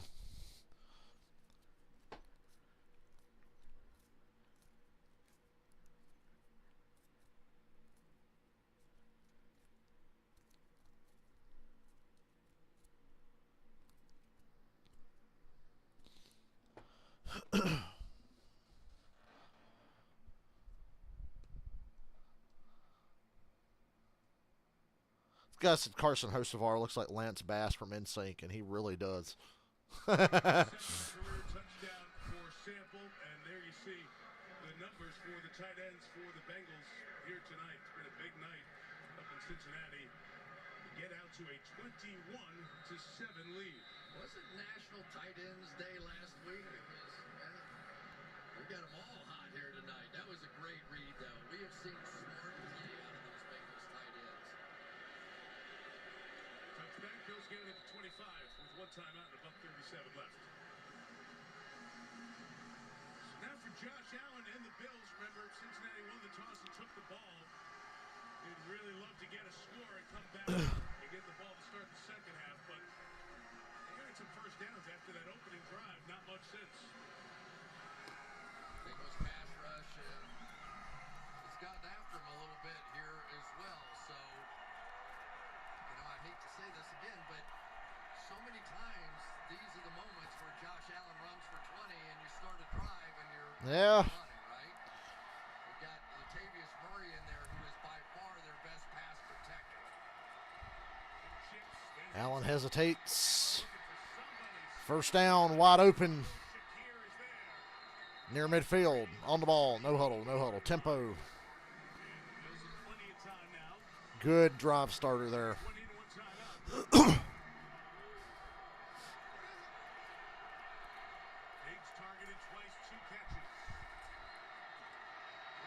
And another first down.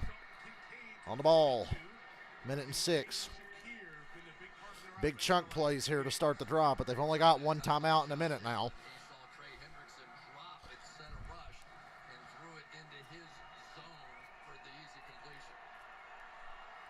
Buffalo gets the ball to start the second half. So you'd be happy to take a field goal here and come out with the ball.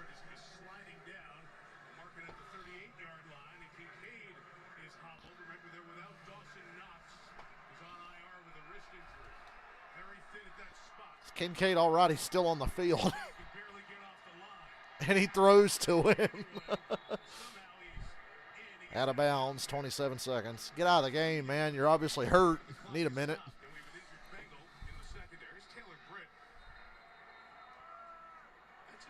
would think that's tripping. I mean, as he goes down there, it's something they've been watching a little bit more. You'll see why they watch that. Meantime, Taylor Britt was down after the next snap. And the athletic training staff's looking at both guys involved in that play.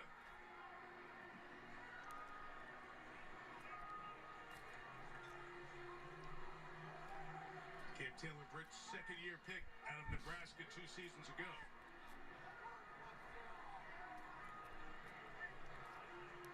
Two key guys right there. If you remember Josh Allen telling us that he texted Brandon Beane on draft day with 2 words. Dalton Kincaid, that's who he wanted. Well, hey, I had Blaney eliminated in the round of 16 at the start of the playoffs. That's how little faith I had in him. I had him and Chastain eliminated in the round of 16. And then Chastain won the race today and Blaney won the championship. So, but that's where the season was at the time. That just shows you how things change. Penske was so bad, I had no faith in Blaney. I'm happy I was wrong. But I picked Byron to win the whole thing at the start of the playoffs. I had 2 of the Final 4 right. I said Larson, Byron, Hamlin, Truex. I had half right.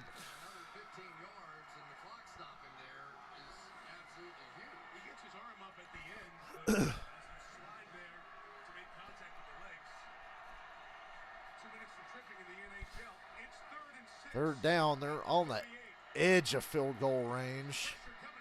He's going for it all, and nobody's home.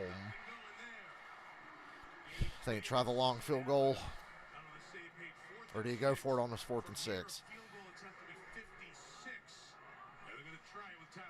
They're going to try the field goal. If you don't get it, though, Cincinnati's going to have like 18 seconds and a timeout near midfield. So this could be a big moment in the game. Big swing right here. Here's Bass. His career long is 58. There's a flag thrown here. Is this intentional grounding? They're going to throw grounding? Oh, never mind. No field goal for you. And Josh Allen's losing his mind. I don't see that either. Initially, I didn't. Because he wasn't trying to throw it. He wasn't trying to throw it down. If the receiver is outside the numbers, the quarterback can throw it over his head as far as he wants to. However, as that looked right there, he threw it way downfield. I don't see that as overhead, so I I do think it is. I guess by rule it's grounding. Let me tell you what happened. That's an option route. So if you're cut off as a receiver on the coverage and you're trying to go deep, the quarterback thinks you're going deep, but you have the option if you feel like the quarterback's in a better position. That's weird. than you are to stop. I guess it's sort of grounding, even though that was not the intent. Nobody was trying to intentionally ground anything. I understand the rule. And They're not seriously still trying this field goal, are they? The game of football, that wasn't Nah, they're grounding. punting. He wasn't trying to throw that one away. It was just a mistaken read. 1 second, here's Alex Kemp. So we'll run from 24 to 14 seconds, please. The clock will start on my signal. But Chris, let me just say, the route doesn't matter. It's where the ball lands. Is it in the vicinity of or the direction of the receiver? And it's just not there. So the 10-second runoff actually helps Buffalo here. They're going to punt. They give the Bengals no time. My point is, that's something Yeah, they don't even have to snap the ball, actually. understand and they know as football fans, but they have to call it. Halftime, 21-7, Cincinnati. Buffalo gets the ball. And the clock was running because there was 10-second runoff opposite the end of the first half. They didn't take it, and they take the timeout to save the runoff. So the clock restarted for 4th down, and the half has come to an end. The Bills get the ball to start the second half. Cincy 21-7. Here's the Giant halftime with Maria Taylor. Thanks, Mike. You know, both of these teams are trying to keep pace with the Chiefs and the Ravens at the top of the AFC. Patrick Mahomes was rolling across the Atlantic. Lamar Jackson was rolling at home. We're going to have the highlights of both games coming up next. I don't know why I didn't include the Ravens in my parlay, because I knew they were going to beat Seattle. The Ravens are really good. I'm just still not ready to trust them because they've choked a lot, but they're better than Seattle. I should have known.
Just stretching my legs because it's halftime.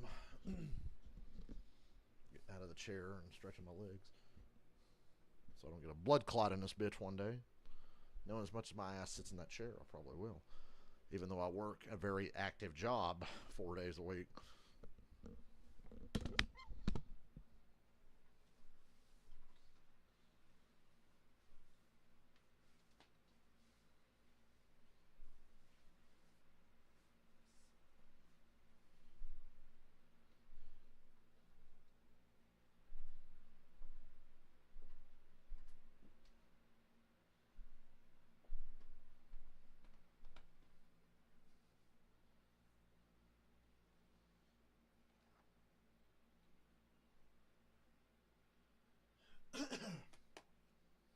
So anyway, reminder, Arthur Smith is a dumb fuck and I hate him.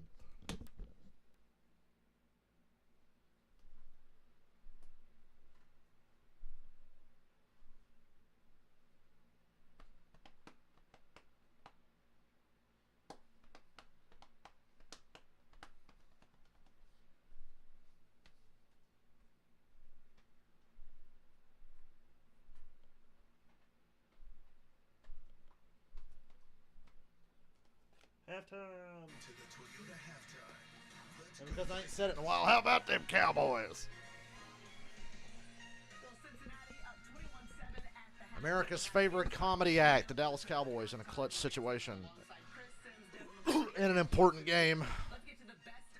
Over 25 years running. Hey, Houston beat Tampa Bay. CJ Stroud's a fucking stud.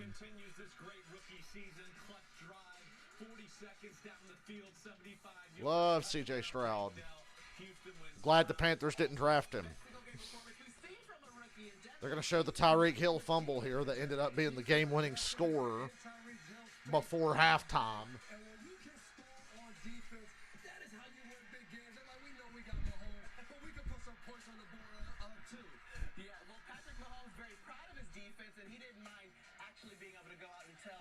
And then the fumbled snap on the 4th down. Game over. Chiefs win.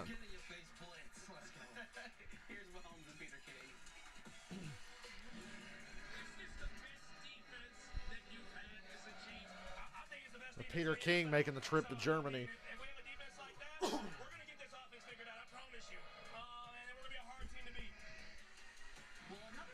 Seahawks Ravens, another massacre of an NFC team for Baltimore. 298 rushing yards. That's insane. Cowboys Eagles, the game of the day. CeeDee Lamb just about 1.5 yards short. More than that, really. More like 4 yards short.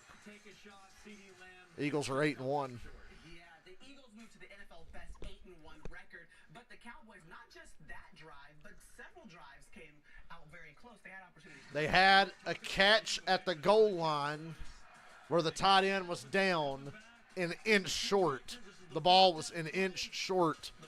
And then Dak on a 2-point conversion lunged for the pylon and was out of bounds at the 1.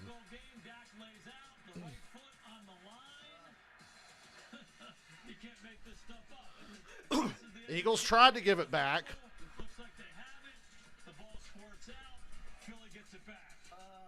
Well, you know, the Eagles also had 5 sacks in this game, so their defense was certainly able to show up. Yeah, they're not talking about the Eagles' 5 sacks. Everybody said, oh, the refs. Oh, great. Show this fucking clown show. Dobbs is doing a little bit of everything. 66 yards on the ground, 2 touchdowns, throwing the ball. I mean, MVP for Minnesota right now without Kirk Cousins. Well, he certainly deserved the game ball. Kevin O'Connell's so thankful that they had Josh Dobbs. The celebration was immaculate in the locker room, and Mike Florio had a chance to catch up. Josh Dobbs is having a season for the ages. You don't need to know the whole playbook. You just need to know the plays that are in the game plan. He barely did. 2.5 extra hours on Friday. Coach Kevin O'Connell constantly in his ear. And Devin mentioned those 66 rushing yards. I asked him, when do you run? He said when all the guys are covered, because they didn't have a spy on Josh Dobbs for the Atlanta Falcons. Meanwhile, Giants quarterback Daniel Jones suffered a knee injury, non-contact on Sunday. We'll have more tests on Monday. Giants fans are like, oh no, Daniel Jones is out for the season. What a shame. Thanks for the update, Mike. The PFT Power Rankings presented by Toyota. Panthers are 1-7. Their worst start since 2010 when they went 2-14. From Toyota, the official automotive partner of the NFL.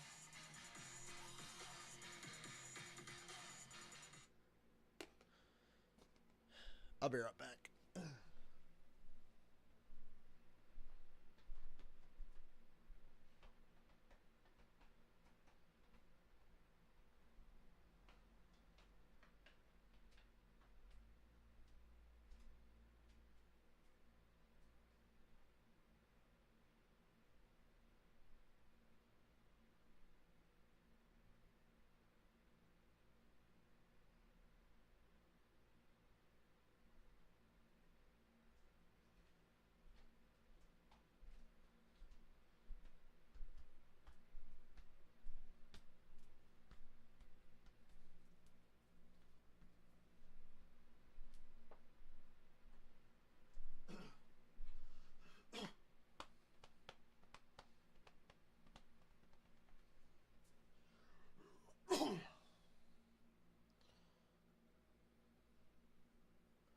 You sure the Jets is an easy win for the Bills? The Jets beat them already. Last year, Mitch Henderson, Princeton Tigers, almost a Cinderella story. They're going to continue it this year. I don't need to say anything. You said it. Big Ten basketball, not Ivy League basketball. Oh, my God. Okay, enough said. Enough is said. Back to Please, football. move on to something important. Y'all check out the Raiders locker room after they beat the Giants. Josh McDaniels is out. We got Jets Raiders Week 10 Sunday Night Football. Fuck off. Why did they not flex out of that? Second half coming next. Jets Raiders could be a real car wreck of a game. Well, if that's next week, you can bet your ass what game I'm not streaming next Sunday.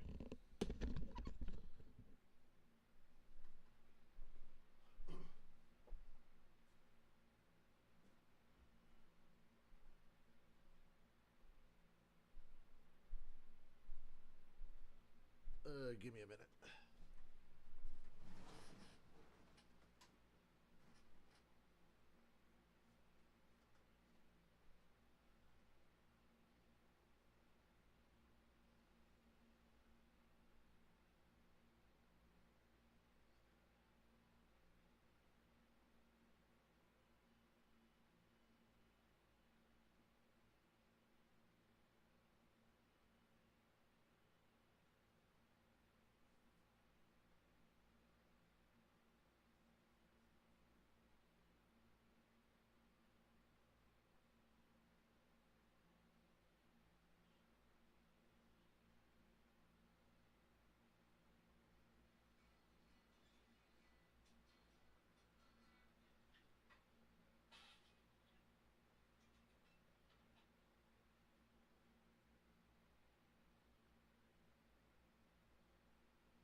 All right, second half. I really have low expectations for the Bills here. I just, not going to lie.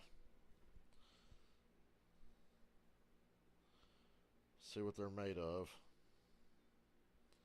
They've won ugly lately. When they have won lately, they've been winning ugly. You're not going to be able to win ugly tonight. Cincinnati's really good.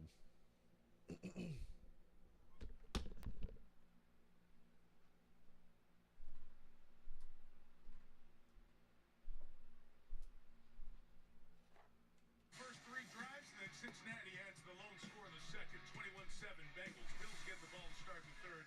Why is the Bills' offensive production been so weak? Right there. They're not getting many yards other than that first drive. They're not keeping it very long. Less than 9 minutes time of possession. The quarterback numbers, after hot starts, defense has got a little bit back. 2 touchdown passes for Burrow. And we're talking about the time of possession. That jumps out in the overall stats. 21 minutes for Cincinnati. Buffalo has not run the ball well at all. And at halftime, as you're watching Marie and the guys in the studio here in the stadium, the family of Ken Riley, as he was inducted to the Pro Football Hall of Fame, 1969 to 1983. A Bengal, Chris, one of your teammates.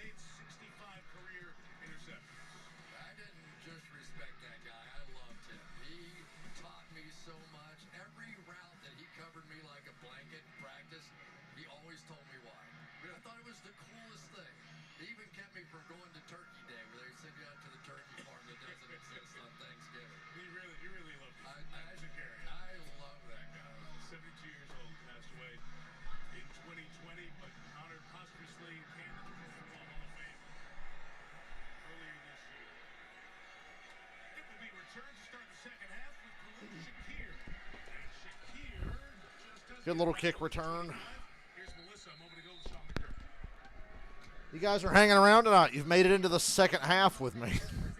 That's rare for a football stream. I thought we settled in the last couple of series on defense. We're not playing good enough complementary football. Had some bad field position, but that last third down hurt us. We had them where we wanted them, and we let them out right there more than anything.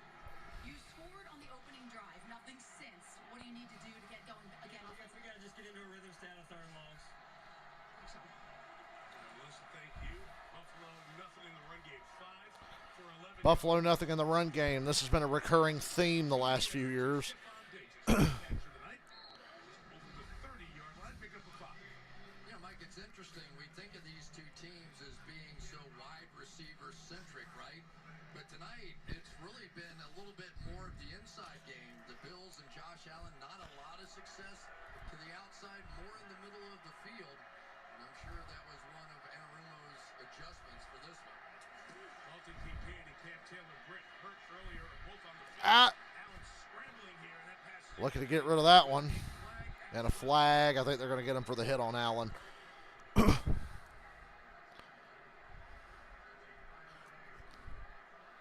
Or an eligible downfield. and the down judge had a bill illegally downfield. Yeah, never mind.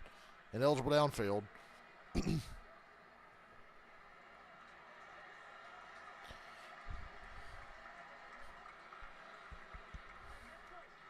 back him up. Ineligible downfield, offense number 66. It's a 5-yard penalty. Still second down. Connor Big up. Yeah, here's the problem. If you've got one of those RPO Man, every game I stream ends up being underwhelming. But these offensive linemen have to treat it like a run. So when he decides to throw it, you got to go. Here he is right here. But you've got to throw that because those other offensive linemen are going to be downfield in the RPO, so it's really on the quarterback to not pump fake that one. Back to 2nd and 10, and Allen's throw here is complete to Diggs. 3rd and 4. Get about 6 on that one. Josh told us this week our offensive line, they call them PROs because Josh passes so often in those situations. Yeah, he does get the final choice, doesn't he? So now 3rd and 4, and again the Bills had it at the end of the first half but didn't score. This group will try to protect Allen and pick up a first down to get this initial drive of the second half going. Happy feet in the pocket. First down. And a flag comes in. What a shock.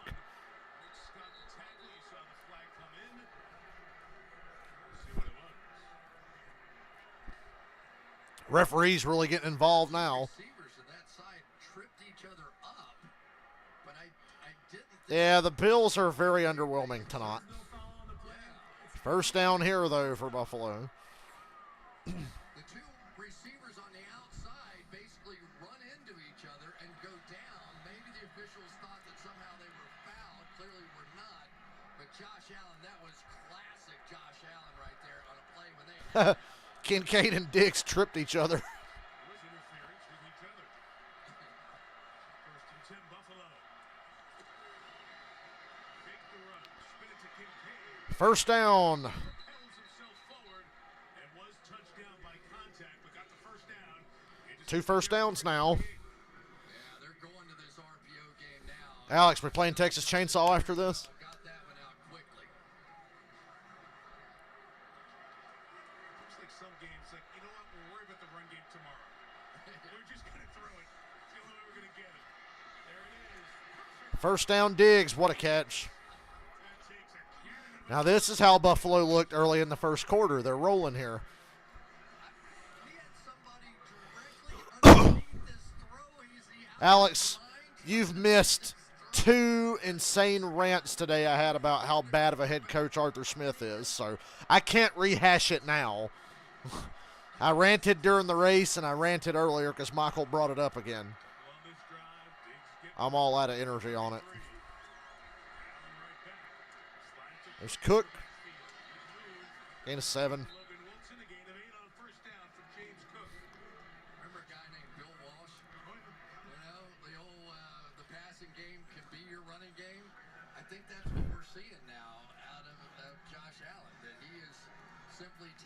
advantage of the fact now, he and Ken Dorsey, that, okay, if we're not going to be able to run the ball effectively, let's get it out quickly and let that be our running game, and then take some shots down the field. Kenny Dorsey sends in a play that brings David Edwards. You saw Facebook. Yeah, you get the idea. So 6-0 lineman and Gabe Davis down to the core. He's done this a lot this year. They're gonna run it. I said Arthur Smith should be turning tricks on the corners, sucking cock for money instead of being an NFL head coach. Howard will set up, and the Bills are in the red zone. I tell you, what we're seeing tonight. How bad of a head coach is Arthur Smith? How much time you got, buddy? They're spreading it out again, right? They ran a lot of two tight end stuff early in the year. Can't do it now. Tight ends are injured out there, but they can't play this way unless Gabe Davis can make those edge blocks. Gabe Davis has been non-existent in this game. Big game Gabe. Ah! Incomplete.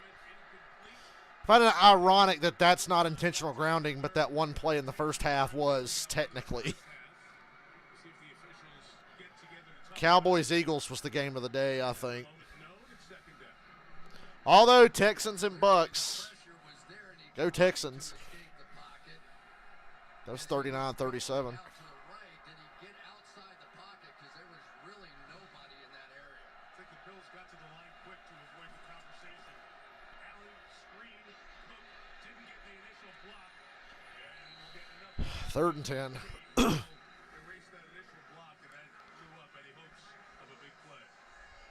Veteran tackle right there. I think it was Mike Hilton on the outside. He was going to get stiff-armed by James Cook, and he swatted it straight down and went in and made the tackle.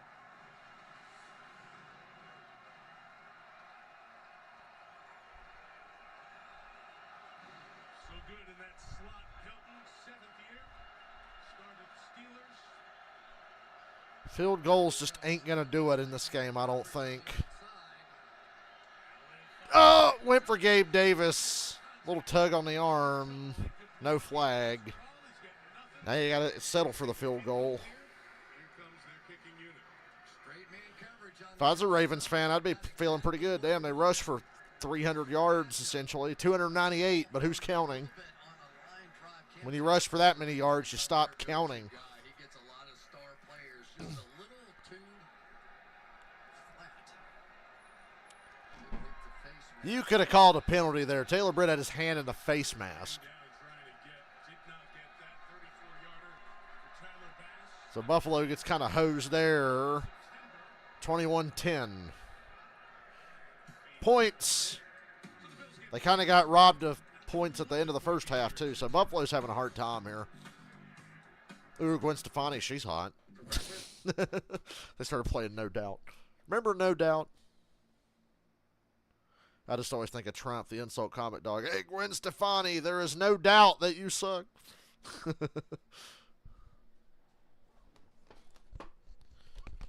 right back.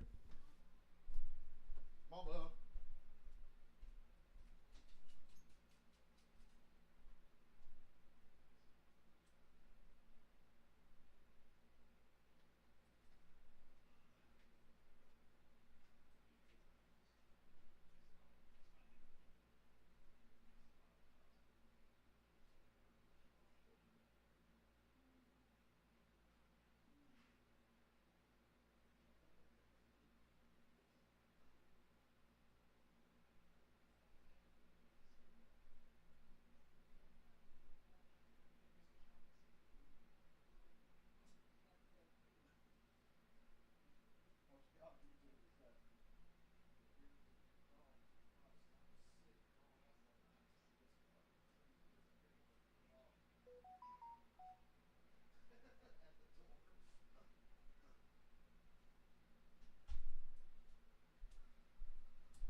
I'm back. I had to put the fucking lazy dog up on the bed.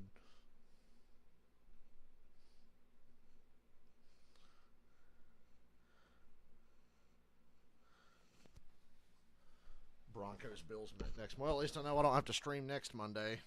I have a no Broncos rule right now.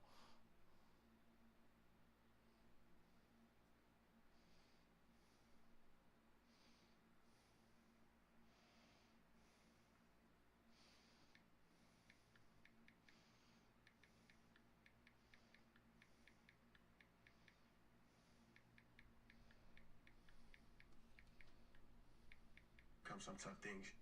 And being able to get knocked down and have a problem in front of the entire world and then come into that same stadium and stand in whatever role that I have and support my team, I think that shows a lot of strength, a lot of courage, a lot of pride. Damar Hamlin, his thoughts last night about coming into the stadium here tonight, where of course everything changed for him. Damar Hamlin, remember when you died? Cardiac arrest after Glad you attack on didn't. T. Higgins, and his life saved on the field by the But yeah, until the Broncos show me they're worth watching, I have a no Broncos rule. They're on my not a chance list with the Panthers and the Bears and the Giants and the Commanders and the Patriots and the Raiders. Did I say Cardinals? They're on that list. 15-yard line. We have a penalty marker down as the Bills are down covering The the Falcons are on the list now. See where that will leave the Bengals for their first drive of this third quarter.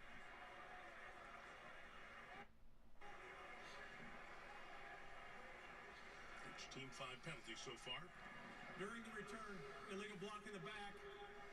Return team number 17. It's half the distance to the goal line. First down. So that will push Cincinnati back inside the 10. Stanley Morgan activated from the practice squad with the call there. To Hamlin for a minute here, Chris. Sean McDermott said tonight's part of the healing for him and for all of us. Oh, so many guys coming into that tunnel and back here were brought back to that moment as they entered the field tonight. I think for all of us that have ever played the game, I mean, I can do a lot of things. You know, you can break your bones, knee surgery, paralysis even. I have to admit, I never considered that I could die on the football field. And as a former player, as a parent, I bet Michael Irvin, Nick Collins, and Johnny Knox considered, holy shit, I could die on the field. real effect, I think, on all of us. Therefore, 3 yards with Mixon to start this first drive of the second half. And all the way across the bonds of players on the Cincinnati side as well, who knew Hamlin, who didn't know Hamlin, and the true heroes, the first responders. We were at Jeff Ruby's restaurant downtown last night, and the Bills, the University of Cincinnati medical staff were together in a room, 20 people, many of whom had never met, but all key in the fact that Damar Hamlin's on that bench tonight. Didn't you feel like you were walking in with a bunch of your favorite ball players when you were a kid? Like, I just wanted to shake all their hands and hug them all, and what heroes they are. Those are short to Mixon. Good tackle. They're down. After a gain of 3 yards, and is there closure tonight? Who knows? Only Damar Hamlin will be able to answer that in the days, months, and years to come. But in some small way, it's the next step as he continues to try to go forward. And for him, play football and be a part of this Bills organization going forward, or any organization. And I tell you, the city of Cincinnati basically has adopted him. They provided meals for he and his family. Jeff Ruby and their group did all of that. It was a fantastic come-together moment for two cities that are rivals, yes. But I Third think they're down. bonded now. 3rd and 4. Yeah, Burrow avoids the sack. First down. Goes down hard, but he looks happy. Burrow uses his legs to keep his initial drive of the half going. I wonder how many fans of the Bengals are sitting in the stands thinking the same thing that I'm thinking, which is, oh yeah, that's what it looked like, right? You forgot what the guy who was contending for Super Bowls and MVPs every year. In the key moments tonight, it has been Joe Burrow, Joe Cool, getting it done. Joe Cool reaction on the ground as well.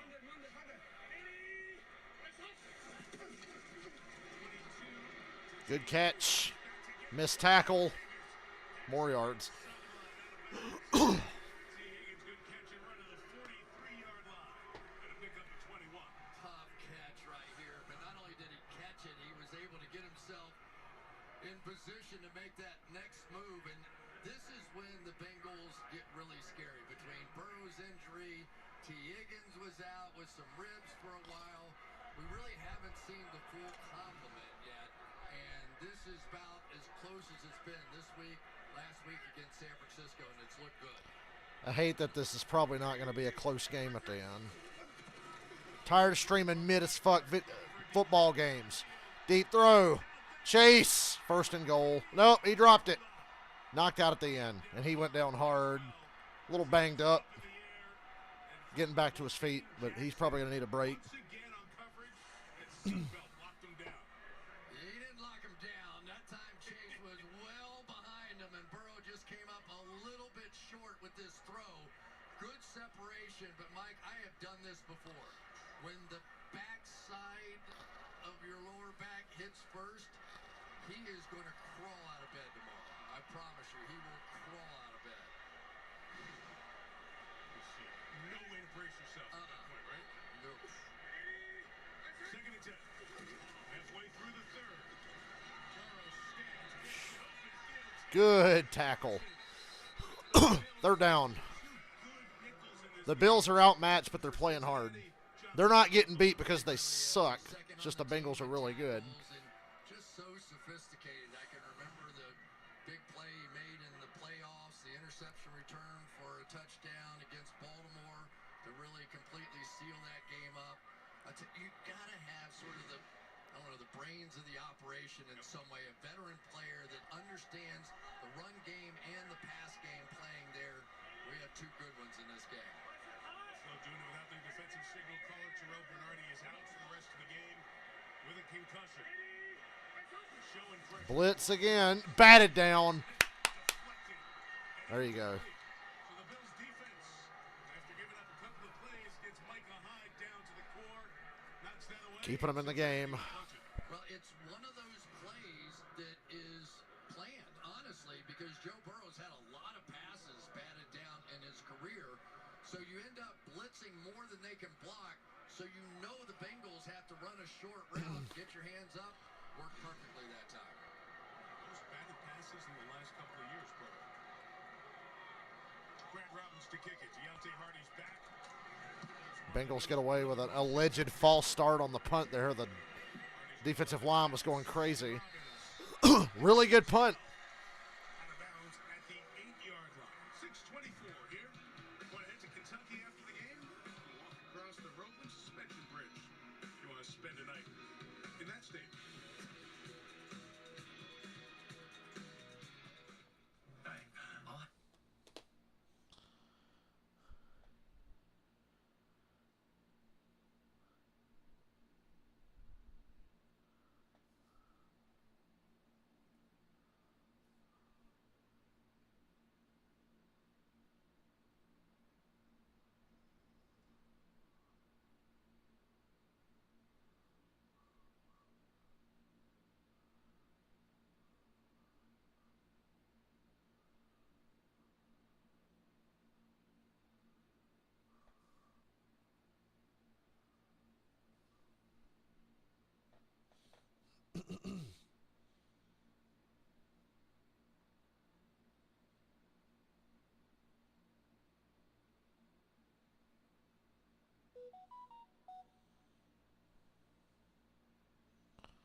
Chase there on the sideline. It's got to be very uncomfortable. We're back. After that shot he took, but he was airborne and came down on his back. Shitty field position again for Buffalo. They did get points and made the Bengals punt, so it's a win so far in the third quarter, but they still got work to do. Melissa, start. Mike, Zach Taylor told me at halftime he has no concerns about Joe Burrow's right index finger on his throwing hand. He was very happy with his offense. He said we scored 3 touchdowns on 5 drives. We just have to keep our foot on the gas. I asked about working in the tight ends more than they have all season. He said they're doing a great job in coverage. They're open. They're getting the ball to the open guy. Joe's so good at that. That one a hot shot for Diggs. Incomplete. Awuzie, the former Cowboy in coverage, and the former Wyoming Cowboys asking questions. Josh Allen. Tell you, the one thing that we have seen that's been really different out of this Bengals defense this year, or at least tonight, Dax Hill is playing really deep. I mean, he's probably 20 yards behind the line of scrimmage, or whoever the free safety ends up being, and just making sure the Buffalo Bills don't get one of those, whatever it would be, long 80-something, 87-yard touchdown passes. Timeout. Timeout taken here by Buffalo. Never good when you're already down 2 scores and you're having to burn timeouts early in the second half. Use him in that situation, but it was loud in here. Third down coming up. Bengals sack leader Trey Hendrickson, 8 on the year, going against one of the better athletes playing left tackle. Watch Dion Dawkins just jump out of there and get in space with Hendrickson, who usually can get up the field on people.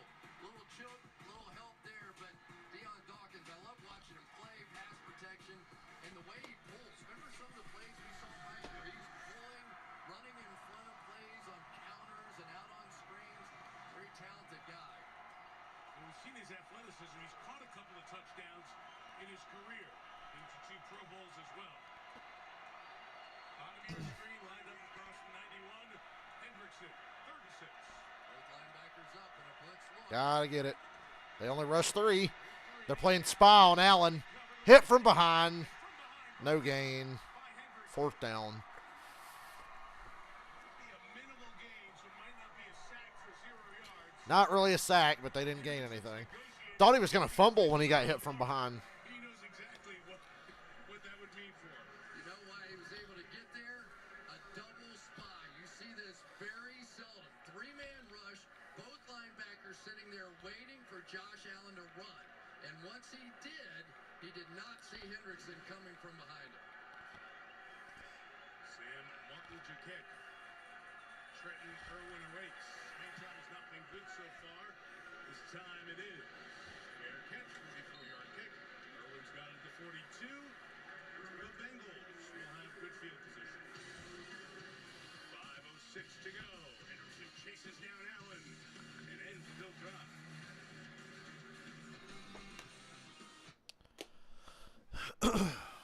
Too many injuries, Buffalo.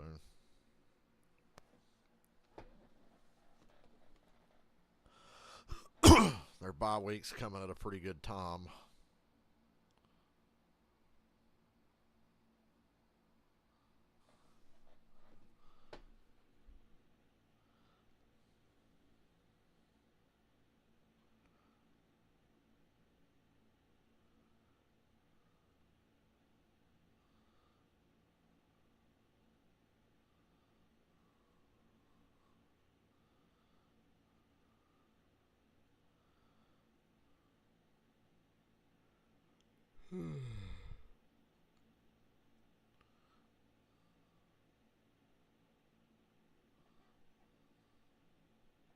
Yeah, I've been thinking the last week of like, man, I should really upgrade my seats for the last Kiss show. But then I look at those ticket prices, and I'm like, you know what? My seat's really not that bad. It's just not on the floor, and that's okay. Can't help it. I'm just like in the back of my mind, I'm like, man, I'd like to have a better seat, but my seat's pretty good. Madison Square Garden's actually not that big. It's kind of tall. That's why it can hold a lot of people, but it's really not that big. But it's the world's most famous arena.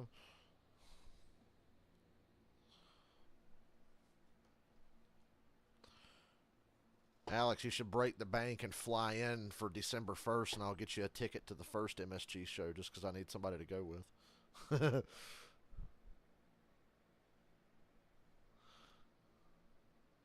Got a hotel room already.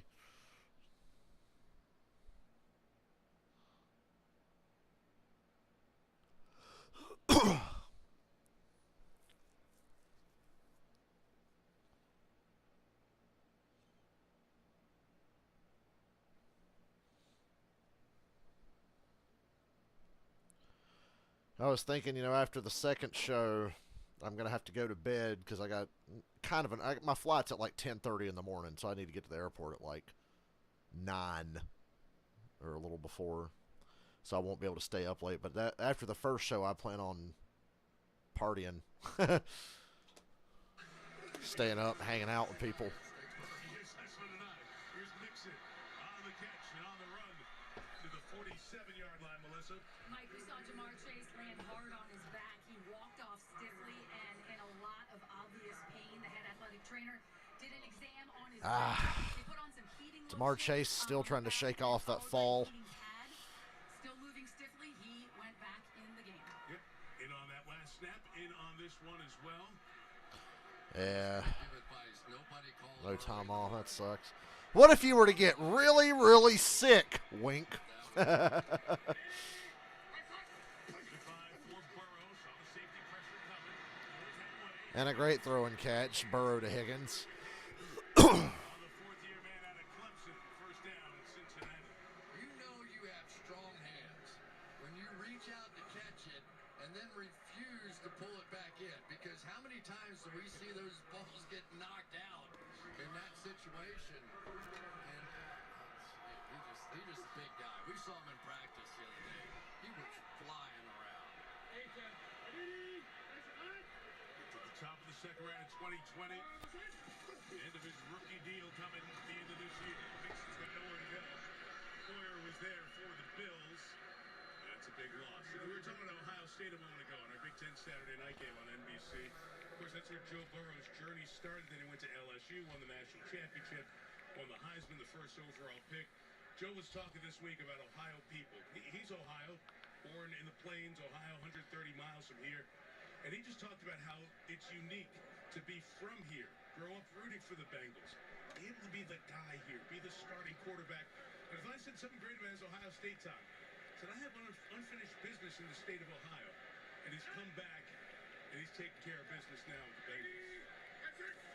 Second and 14 for Joe. Out of the pocket. And Higgins again. 37. Five shy of the first down. Yeah, the only one that Joe will never unseat as far as loyalty in this town was homegrown being Pete Rose. Someone would write, yeah, you're right. It's different. But this guy is beloved. Oh, I've got a quarantine. Just turn off all your social media. Oh, I was quarantining. 26 years old, is so dedicated to his craft, goes to bed at 8 p.m. Third and 5 coming up. Big third down. That's what every football fan says. And signal accepted by Chris Evans. Bills don't blitz this time. Burrow out of the pocket. Incomplete. No flag? Good, no flag. It's Aaron Johnson there one more time. As their battle rolls on, we'll see what Zach Taylor will do here. From the 37, field goals 55. In McPherson's field goal range, was going to go for it up 11. You always They're going to go for this? All right. Third and 5's off. Would a hard count get you the first down? I think so. Jamar Chase not 100% out there, which would be choice A usually. And the timeout taken here by Cincinnati. Interesting. So, as Burrow comes over before this fourth down decision, you mentioned the 8 o'clock, and he told us that last year. So you always want to go back to your notes and make sure they're still accurate. You don't want to throw bad stuff out there. So he said, Joe, you still going to sleep at 8? He said, well, actually, this week's 7 o'clock. Because he wasn't feeling all that great early in the week. What were you doing at 7 o'clock? Were you picking up your kids from swim practice? Were you sitting in traffic? Joe Burrow was asleep. The only time I ever went to bed that early when I was his age was when I was going to go out at midnight. I mean, let's face it. But he's pretty remarkable young man. And he told us he can't do it year-round, right? But during the season, that's what he does. And we hear from a lot of guys. It's the all-in part of having these jobs that pay $250 million a year. Face of the franchise. His dad, Jimmy, here watching tonight. Been such a part of this great story over the last couple of years here in Cincinnati. As Burrow has led the Bengals to a Super Bowl and almost to a second one last year. Going for it on 4th and 5. 4th and 5. Checks it down. But sample Turnover on downs. Atta boy, Buffalo. Take over the 35-yard line. Buffalo's defense is stiffened here. Dodson I'm really surprised they went for that, but then again, I guess I shouldn't be. They smelt blood. Another touchdown would probably put the game away based on how it's been going.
I'd rather go see a Billy Joel cover band that only plays 80s Joel. Remember Step Brothers? The 80s Billy Joel cover band.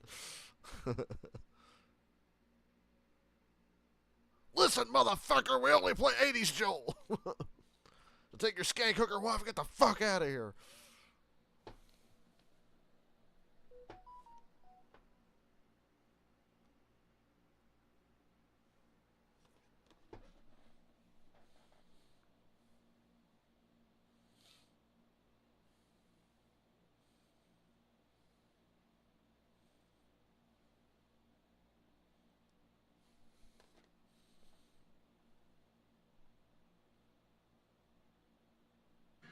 Eastern on Peacock. Sports in Cincinnati, including tennis. That's the Lindner Family Tennis Center. Going to keep their big event, ATP and WTA, going forward here in Mason, Ohio. And you saw Jess Pegula there. As Allen Josh Allen runs for a first. down to the 45. Jess Pegula is the daughter of Bills owner Terry Pegula. And Jess had a good run in the tournament here at Cincinnati, which is one of the great events of the summer in these parts. And she's in the finals of the WTA Championships tomorrow afternoon. So she's had a terrific end to the season. We very well see her representing Team USA in the Olympics as well. Allen throws complete. It is Kincaid. That's 10 and then 12 yards to start this drive for Buffalo. Down 11. Yeah, but because of the fact they don't get the field goal, not the 2-touchdown lead, what's the first thing we see? A Josh Allen run, right? They're going to attack. Again, the drive starter. Let's get it going. They're very much in this game, but they've only scored 3 points since that opening drive touchdown. We'll mix in a run here with Cook for 3 yards there, Melissa. Mike Johnson told us Dalton Kincaid is starting to see the game through his eyes, and that Kincaid catches almost everything he throws at him. Kincaid emphasized it's just our 8th game playing together. He's excited to build this connection, saying Allen has elite ball placement, makes it easy. He's got good ball placement. You can't say that about another man. That's not appropriate. Going that way a lot tonight. 10 targets of the 27. Allen passes. There's Cook at 3rd and 1. Brought down a yard shy of the first down. Wow, kids, we're near the end of the 3rd quarter. Close to the mark as the down judge on the near side comes in. Still short, so it's 3rd and inches. I tell you, it's 4-down territory. If you want to get back in a game quickly, these are some shot plays. Sometimes you're likely to get some man coverage on the outside here. More time on the game clock than the play clock, so I think they've got to run. 3rd and 1. It's a sneak. 3rd. And an easy first down. They didn't even have to do the Philly shit. They just ran a straight sneak. 7 for the first down that will end the third quarter. Only scoring a Buffalo field goal. Bills on the move. Down 11. Sunday Night Football continues from Cincinnati. Yeah.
Still here. Getting messages right now.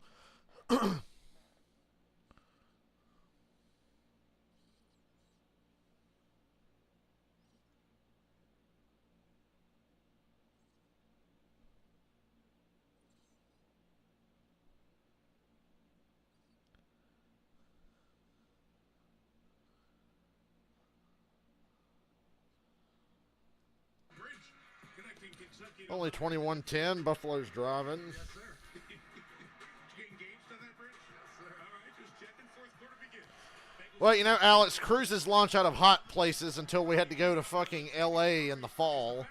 Whoa, crazy trick play here. Buffalo going for a deep shot. Not even a chance.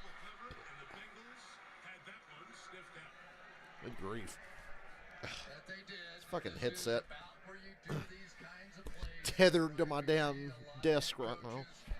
Calling that right here. But we've already seen Josh Allen run twice on this drive, and I kind of feel like the Bills are all in right here and right now. Yeah, that play call tells me they're like, fuck this, let's score now. Wow. Why is he still pump faking when he's like 9 yards downfield?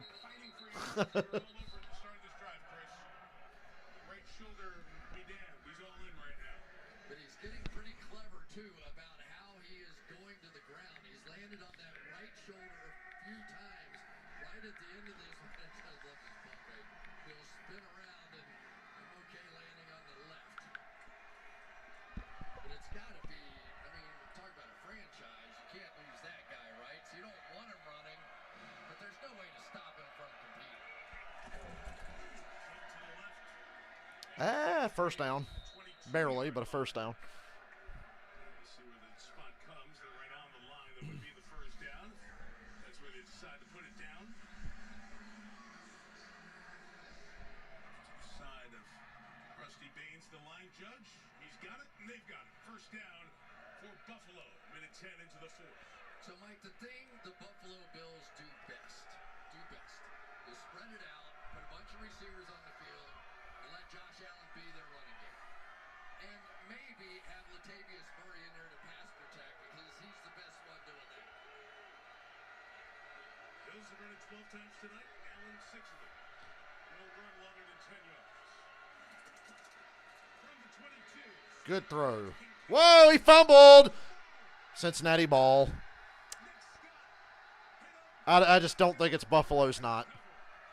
It's just not their not, man. Kincaid got flipped over and fumbled, and the Bengals take over. Yep, that's a fumble.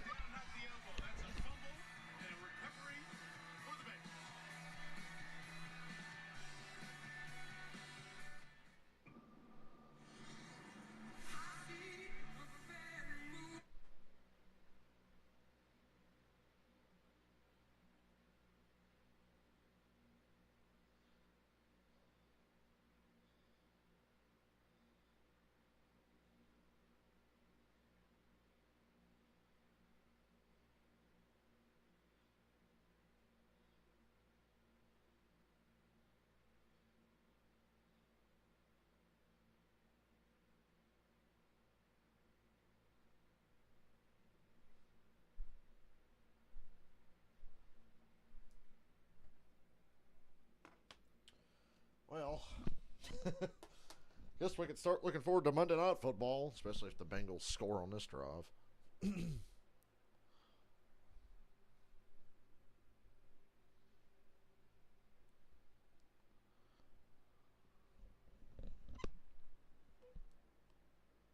Suppose I'll stream tomorrow. Since I'm not streaming Thursday, and I'm not streaming the Sunday night game next week, and I'm not streaming the Monday night game next week. Or whenever. Or was it the week after I was thinking Buffalo and Denver? I can't remember.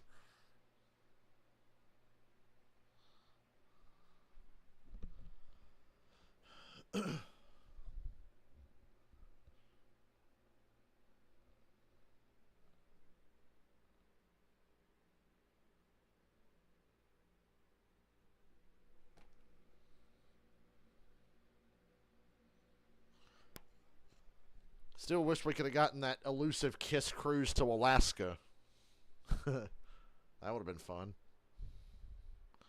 Really freeze your ass off. You thought it was cold. It was the strangest thing being cold on the Kiss cruise last year.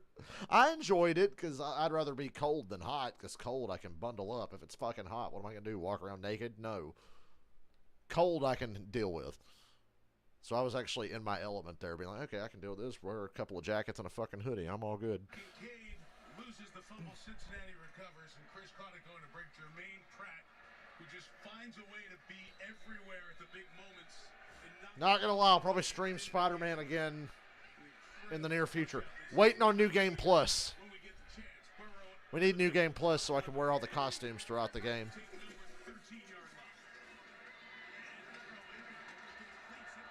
Ooh, he fumbled.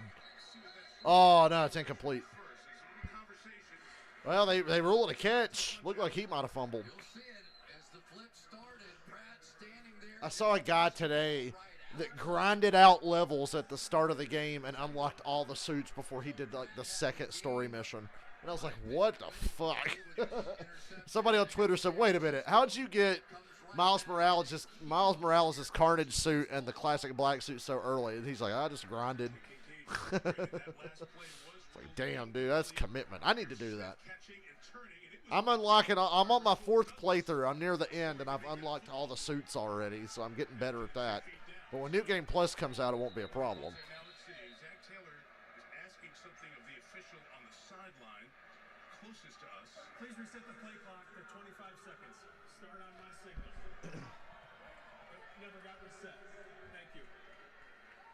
Fake Alex, we're cleaning that up.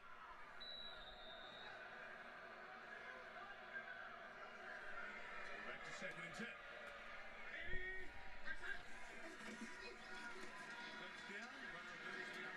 Catch.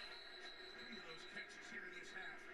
Rasul Douglas, the newest Bill, covering him a couple of times. Gain of 9. It is that size and that length and that hand strength that really just sets him apart. It really is. And, Mike, you just get the feeling it's going to be really hard for the Bengals to hold on to him. I mean, salary cap implications, we can go through all a million different things.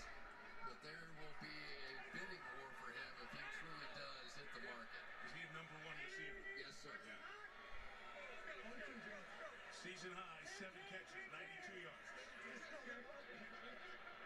3rd and 1, and Burrow's got to take a second time out of this half. Timeout. As they were moving around.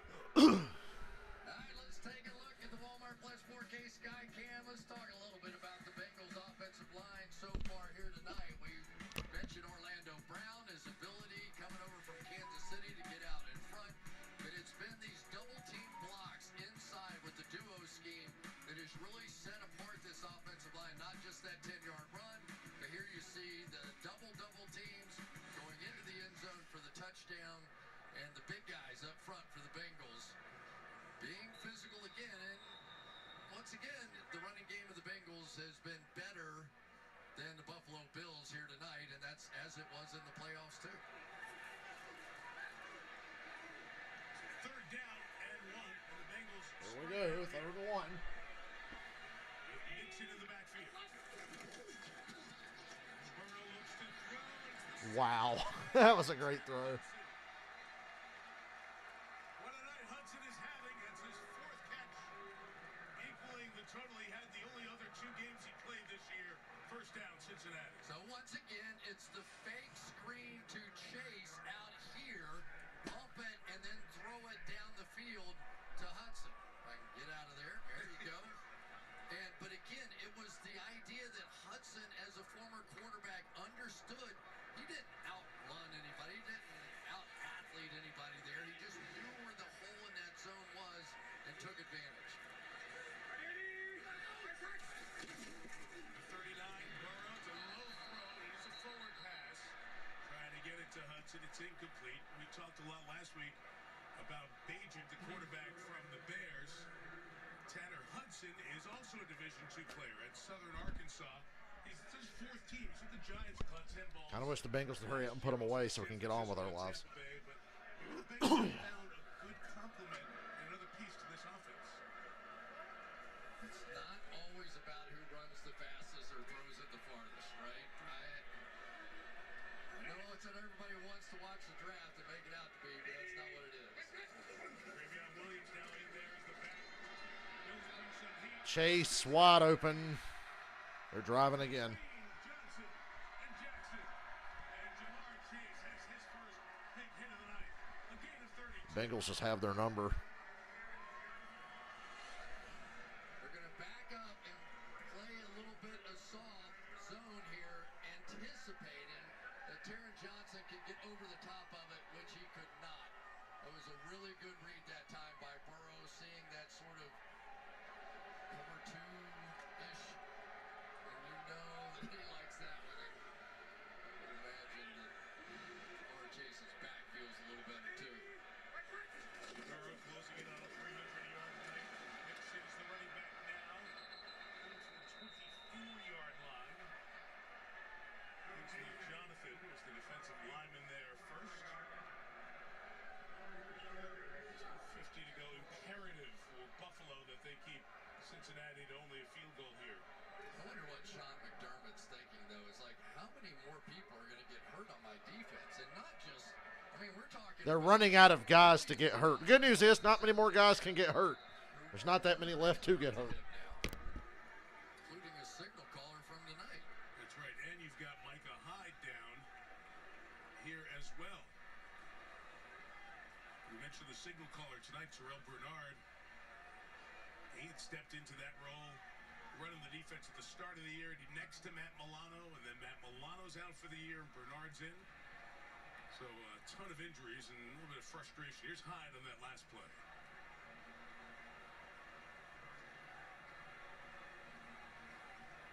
That's what they were upset about. He got the second hit from Cordell Volson. And that's exactly what Hyde was talking about. Should have been a late hit.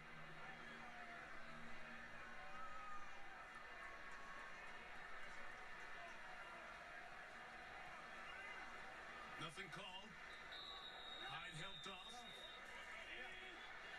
Taylor Rackbon at the safety position, replacing Micah for Buffalo. 2nd and 6 for Burrow. 25,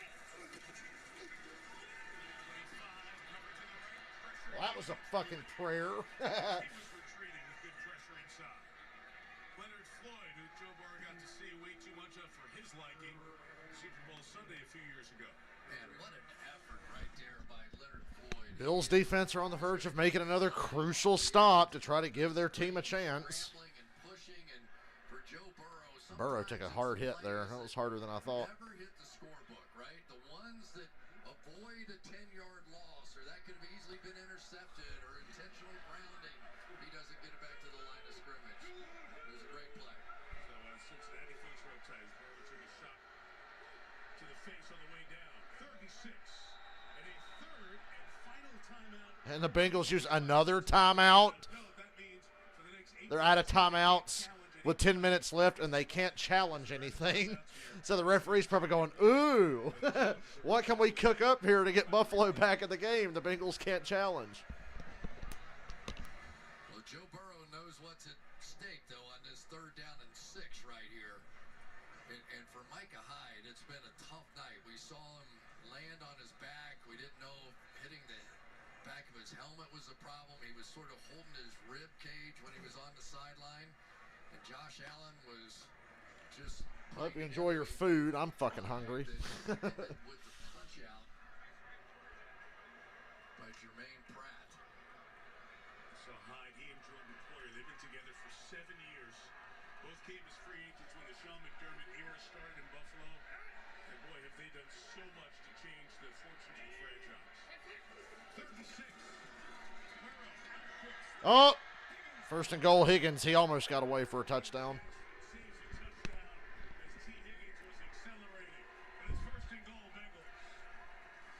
The writing's on the wall on that Buffalo sideline.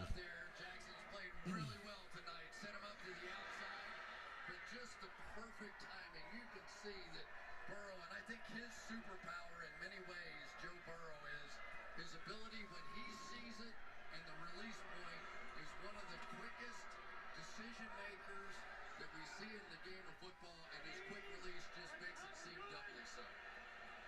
Higgins over 100, Burrow over 300. First and goal for the Bengals. Nixon on the toss. Strung out and stopped. Buffalo all over that. Loss of a couple. Terrell Dodson. And Buffalo still has a chance to hold this to a 2-score game. So we talked a little bit about Matt Milano not being in there, Daquan Jones, Tre'Davious White, but then you go to, everybody was so excited, Terrell Bernard, you know, now he's the green dot, he's leading them in tackles, and then he gets hurt. So, you know, it's a leadership thing as well. Dodson now having to try and figure out the signal calling, and you know from Sean McDermott's standpoint, he's got to simplify things. After the loss of 3, second and goal. Touchdown. Oh, no, out at the 1. At the 2, okay. It was close. Smith trying to find the end zone for the second time tonight. Like there were conversations about the Bengals should, first of all, during the draft last year, Kincaid's name came up a lot there. But even conversations, because the tight ends weren't producing, should the Bengals think about a trade at the trade deadline to add a tight end? But so far, the tight ends tonight have had a huge role. Hudson, Sample, Smith, 10 catches amongst that trade. Third and goal. Bengals looking for a knockout. 3rd and goal. Batted down. Off his foot, whistled incomplete. Goddamn, Buffalo still has a chance. And Greg Rousseau off the edge. Just running out of time. Like Gregory Rousseau got his hands up and, yes, got just enough of that one. So it wasn't the knockout punch, though, right? Even a field goal here. 2 touchdowns. You're still good, and the Bills moved it great the last time they had it. Evan McPherson goes shorty from 20 yards. He sees to see him pick the long one. 24 to 10. Rockets that one through. Come on, Buffalo. I know you got it in you. Bengals 808 away from a win. The Bills have a comeback.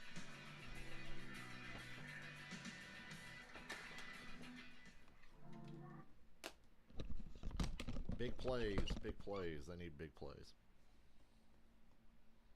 The fuck is my phone doing? Hey, isn't it great? I don't have to bitch about my phone anymore because this new one's really cool.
Oh, that's funny.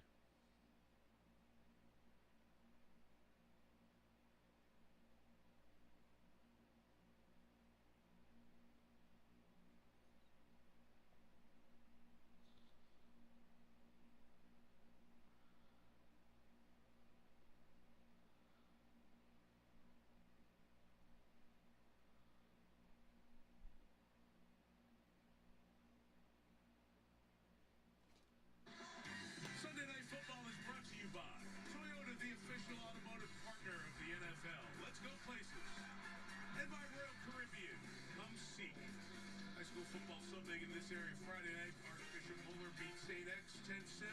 Second round of the state playoffs. Crowd of 7,000. Zach Taylor was there. Sam Hubbard from Cincinnati here. He's an Archbishop Moeller alum. But I got to shout out the St. X quarterback, Chase Herbstreit, Kirk's son. Absolutely. Junior had a good season, not the way they wanted it to end, but chasing the kids from St. X to be back. Moeller moving on to the playoffs. All across the country, high school football playoff season. Wish you the best if your team's still there. All right, let's take a look at our next Why did my game. stream scroll the comments all the way back to the top? I got real confused for a second. Been those deep balls that we have seen Josh Allen hit so many times during the course of his career. Missed times a few, a couple just overthrown, and then finally one pick. So it has been the lack of big plays tonight that really has. That's what I just said. I said big plays, Collinsworth. He's listening to my stream. Drive starts from the 25. Need some Gabe Davis action here. He throws it short to Kincaid. Gets 8 yards. Got to go no huddle here. Continues. He's been the primary target. His 10th catch of the Good things usually happen with the up-tempo offense. That Lou Anarumo is just fine with that, right? You go ahead and take a few of those. They have not gotten the ball to Gabe Davis tonight, and some of the outside big plays that he makes, especially on scrambles, can turn games. Allen flush on the run. Looking for somebody. Slipped the would-be tackle. Nice move by Allen. Down at the 40-yard line. He snuck right under Sam Hubbard. He got under Sam Hubbard, moonwalked. It's hard to make Hubbard miss. And just kept right on rolling. Hee. Oh, Said he nothing moonwalked. makes those defensive edge players better than this. That is something else. 240 whatever pounds.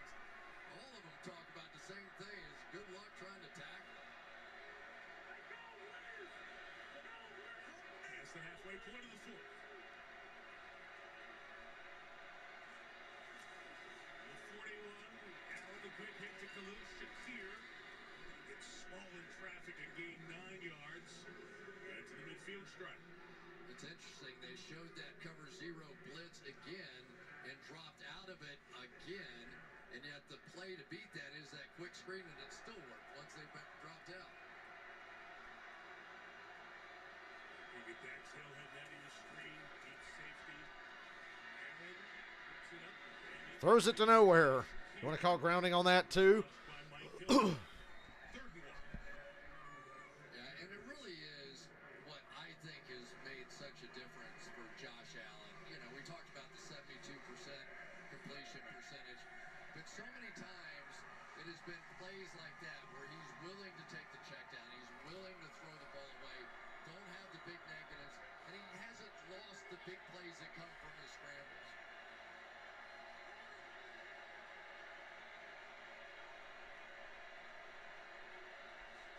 Here comes Diggs in motion. We'll give it to Latavius Murray. And accounted for a first down to the 48-yard line.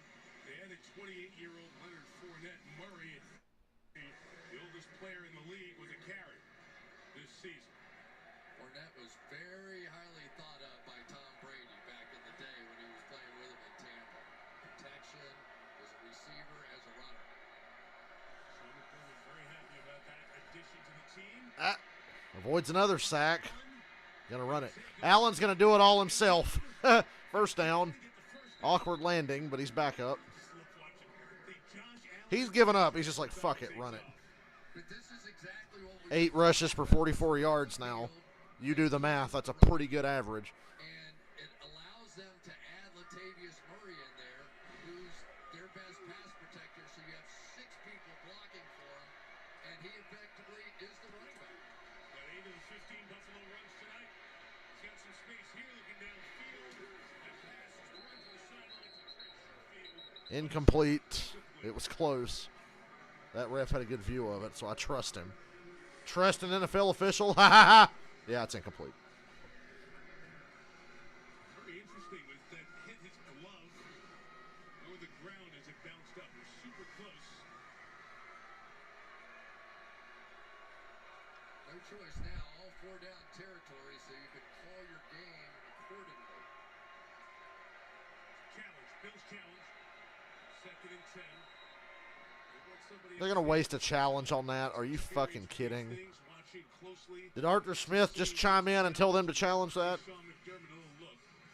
Again, does it hit the glove as it's coming Early in down? the field is an incomplete pass. Buffalo has challenged That's that ruling. stupid. It hits his hand. Why? It hits the ground as well. Don't see much of the little rubber pellets on the ground coming up as the ball hits. Under review, New York will inspect. You'll have an answer.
Ball on the field is going to stand. Yeah, no shit it's going to stand. Cannot tell. We've looked at several blown-up angles. It feels like it hits the ground, at least a piece of the ball. At the same time as it hits his hand. So they're out of a timeout. They got 1 timeout left, so they're kind of fucked. 2nd and 10. You got to score even quicker now to have a chance. You got to treat this like there's 30 seconds left. 28-yard line. Yeah, and you kind of get the feeling this game's going to come down to other receivers, right? They are doing a number on Diggs tonight. Don't yet, and it has really kind of turned into the Kincaid-Shakir game. Run with Murray on the left to get that first down. As Latavius is stopped at the 26-yard line, but now under 5 minutes left in regulation. Bills need it twice. They only have one timeout remaining. Actually, the Bills have been in this mode a few times this year. Think back to their game in London, the loss to Jacksonville. 26 with trips to the right. And through to one of those three. Shakir, the open field. Good play in the Wasting open too field. much time. Keep that clock turning. And you know all the Travis Kelce sets with Kansas City where they flank him out to one side and three receivers to the other side? That's exactly what the Buffalo Bills have been doing basically here at the end of the night. And so they are allowing him one-on-one, and they're creeping a safety this way, but then moving back typically. Allen, third look is Murray. Trying to make something happen to the 17. Third down, another underneath pass. Under 4 minutes. Under 4 minutes remaining. Yeah, that was interesting. That time they brought the safety down to double Kincaid. I think they've kind of got the feeling that the game has shifted that way. So now maybe you get the opportunity for Diggs or Davis. Bengals bring in their first pass rusher, the rookie out of Clemson, Miles Murphy, 99. Closest DN to you. Third and one. And Allen. Diggs, touchdown. Stephon Diggs. 3.5 minutes and one timeout left, so they're not totally fucked. Third and one. And they're going to go for 2. Rookie DJ Turner. And it's an 8-point game. But how did they do it? So they're like, fuck it. If we get lucky enough to get the ball back, Hit the other receivers. we can win it. They're willing to go to Kincaid. They're willing to go to Shakir. And ultimately, they finally came off of some of the double teams of Diggs. And there you go. Now they go for 2 here in this situation. Teams do this so often, go for 2 in this position, so you know exactly what you need next time around if you score again. Double teaming Diggs. Allen's got Murray out there, doesn't choose him, goes to the back of the Got it. second foot down, and the 2-point. Man, that was close. I thought Allen could have ran for it, but he threw it to Diggs.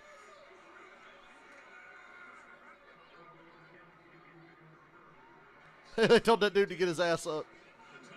Diggs is shaking up. But he got it. It's 24-18. So if they get the ball back, they can score a touchdown, kick an extra point for the win. But they got to get the ball back. So here's what everybody's doing now, taking these great receivers across the field, and it's up to the far side linebacker, in this case Logan Wilson, to get depth to help on that possession. Just couldn't get quite enough to alter that pass. It's beautiful to watch, isn't it? It is. The body control, they be at that speed. And to also understand exactly where your feet are. Right. But there's something about, Mike, when this turns into a 6-point game, it just adds pressure to the Cincinnati Bengals now, because there is no sit back and be conservative. If the Buffalo Bills score another touchdown, they win. They win. So now the Cincinnati Bengals have 3:32 they have to take care of. So Diggs a bit quiet there in the second half. Gets the octopus, he gets all 8 points, the touchdown, the 2-point conversion. And now the number is 6. That's up to the Buffalo defense. Tyler Bass picks Travion Williams. Let it go. And Mike, Since he takes over 25. one thing we have to talk about here, they challenged that call. It cost them a timeout, right? Buffalo, yes. So now Buffalo is down to just 1 timeout because they did challenge that play. So it makes it a little easier. You've got to think at least 1 first down, if not 2 for the Bengals. Cincinnati taking over at its own 25. That's where the protection will slide left with Lester. Damn, Burrow just throwing it deep right away. First down and a lot more. They're almost in field goal range. Said, fuck that. Come out and sling it. Take back control of this game. These guys Lister the molester. Complicated. Lister the molester. Hut. Play over to the left. Now you've got the one-on-one coverage with your slot against Taron Johnson. Huge play for Joe Burrow and Boyd. Joe Burrow, 348 yards passing. Bills do not have their safety, Micah Hyde, on the field. Taylor Rapp in as Hyde was injured on the last drive. 2:42 to go. Used every possible second there. Nixon, 4-2. Final timeout taken by Sean McDermott here at 2:37. Well, that's their last time out. Cincinnati chooses to run it, then it stops before the 2-minute warning. And you come down to one play to see if the Bills will have a chance or not. Micah Hyde's not in the game for Buffalo. This is really exactly sort of the playoff game was the same way, and the Cincinnati Bengals were able to run it and pick up a first down. So challenging, the Buffalo Bills fighting all night long to hang in there with a group that has been about as banged up as any defense in the National Football League this season. Offense has been clicking. They got the one fumble out there when you got Kincaid that fumbled the one ball, because they might have already had 2 touchdowns if that hadn't happened. I mean, Chris, think about it. Buffalo's moved the ball better. Dane Jackson's being looked at here. And Buffalo had taken the timeout already. And now the athletic training staff, we came out to look at Jackson, who's on one knee. And that leaves Buffalo out of timeouts. But again, the injuries continue to mount for this Bills team. They have a very late bye. Their bye comes after week 13, so they've got enough. I don't know. What's worse, having a bye at week 13 or having a bye at week 4 or 5? It'd be week 5. I think you have to wait till week 5. Off the field now under his own power. Alex Kappa took him down. So you've got a few of the veterans in there now. Rasul Douglas has been in there. And then Josh Norman. He really only played special teams. Excuse me. for the practice squad Jesus. earlier this I'm allergic to underwhelming football games. I'm sorry. Rattled my brain. Nixon's got him into field goal range. 3rd down. Bills can't stop the clock. Yeah, the Bills have the Broncos, the Jets, the Eagles, then a bye, then the Chiefs and the Cowboys. in Philadelphia, the one team with one loss in the NFL, and then out of the bye, they've got the Chiefs. It is a tough schedule, the toughest schedule in the NFL coming into this week. So the clock runs down to the 2-minute warning, and we'll come down to this play to see if the Bills get a shot or not. Say who's had a good day so far. The Jets. Patriots lost. Dolphins at the top of this division lost. The Bills are losing. The Jets. Jets, Raiders. And might sneak to within a half game of the lead in the AFCs if they beat the Chargers. And we're going to see Sauce and company taking on the Raiders. And how about the attitude? I don't know, man. The Raiders without Josh McDaniels go on a run here. We weren't even doing our work. We couldn't take our eyes off the screen. The Raiders looked awesome. 30-6. Yeah, they were playing the Giants, but it's still cool to see. Over as the head coach of the Raiders will be in Las Vegas. One first down, and it's game over here. I'm sure a lot of Jets fans are going to make that trip out to Vegas, as Giant fans did this week, so look forward to that. And so important in the AFC, as we talked about, Chris, all these teams with 2 and 3 losses, that's why all these head-to-head games amongst these teams become more important as you start talking the whole tiebreaker conversation that starts in 3 or 4 weeks. Let's think for a minute if they're just short of this one. Big decisions coming for the Bengals then.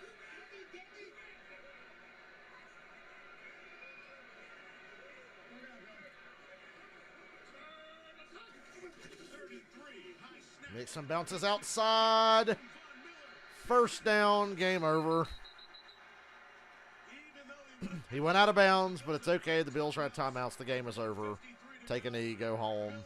Bengals win 24-18. Alex, I'll see you in a little bit.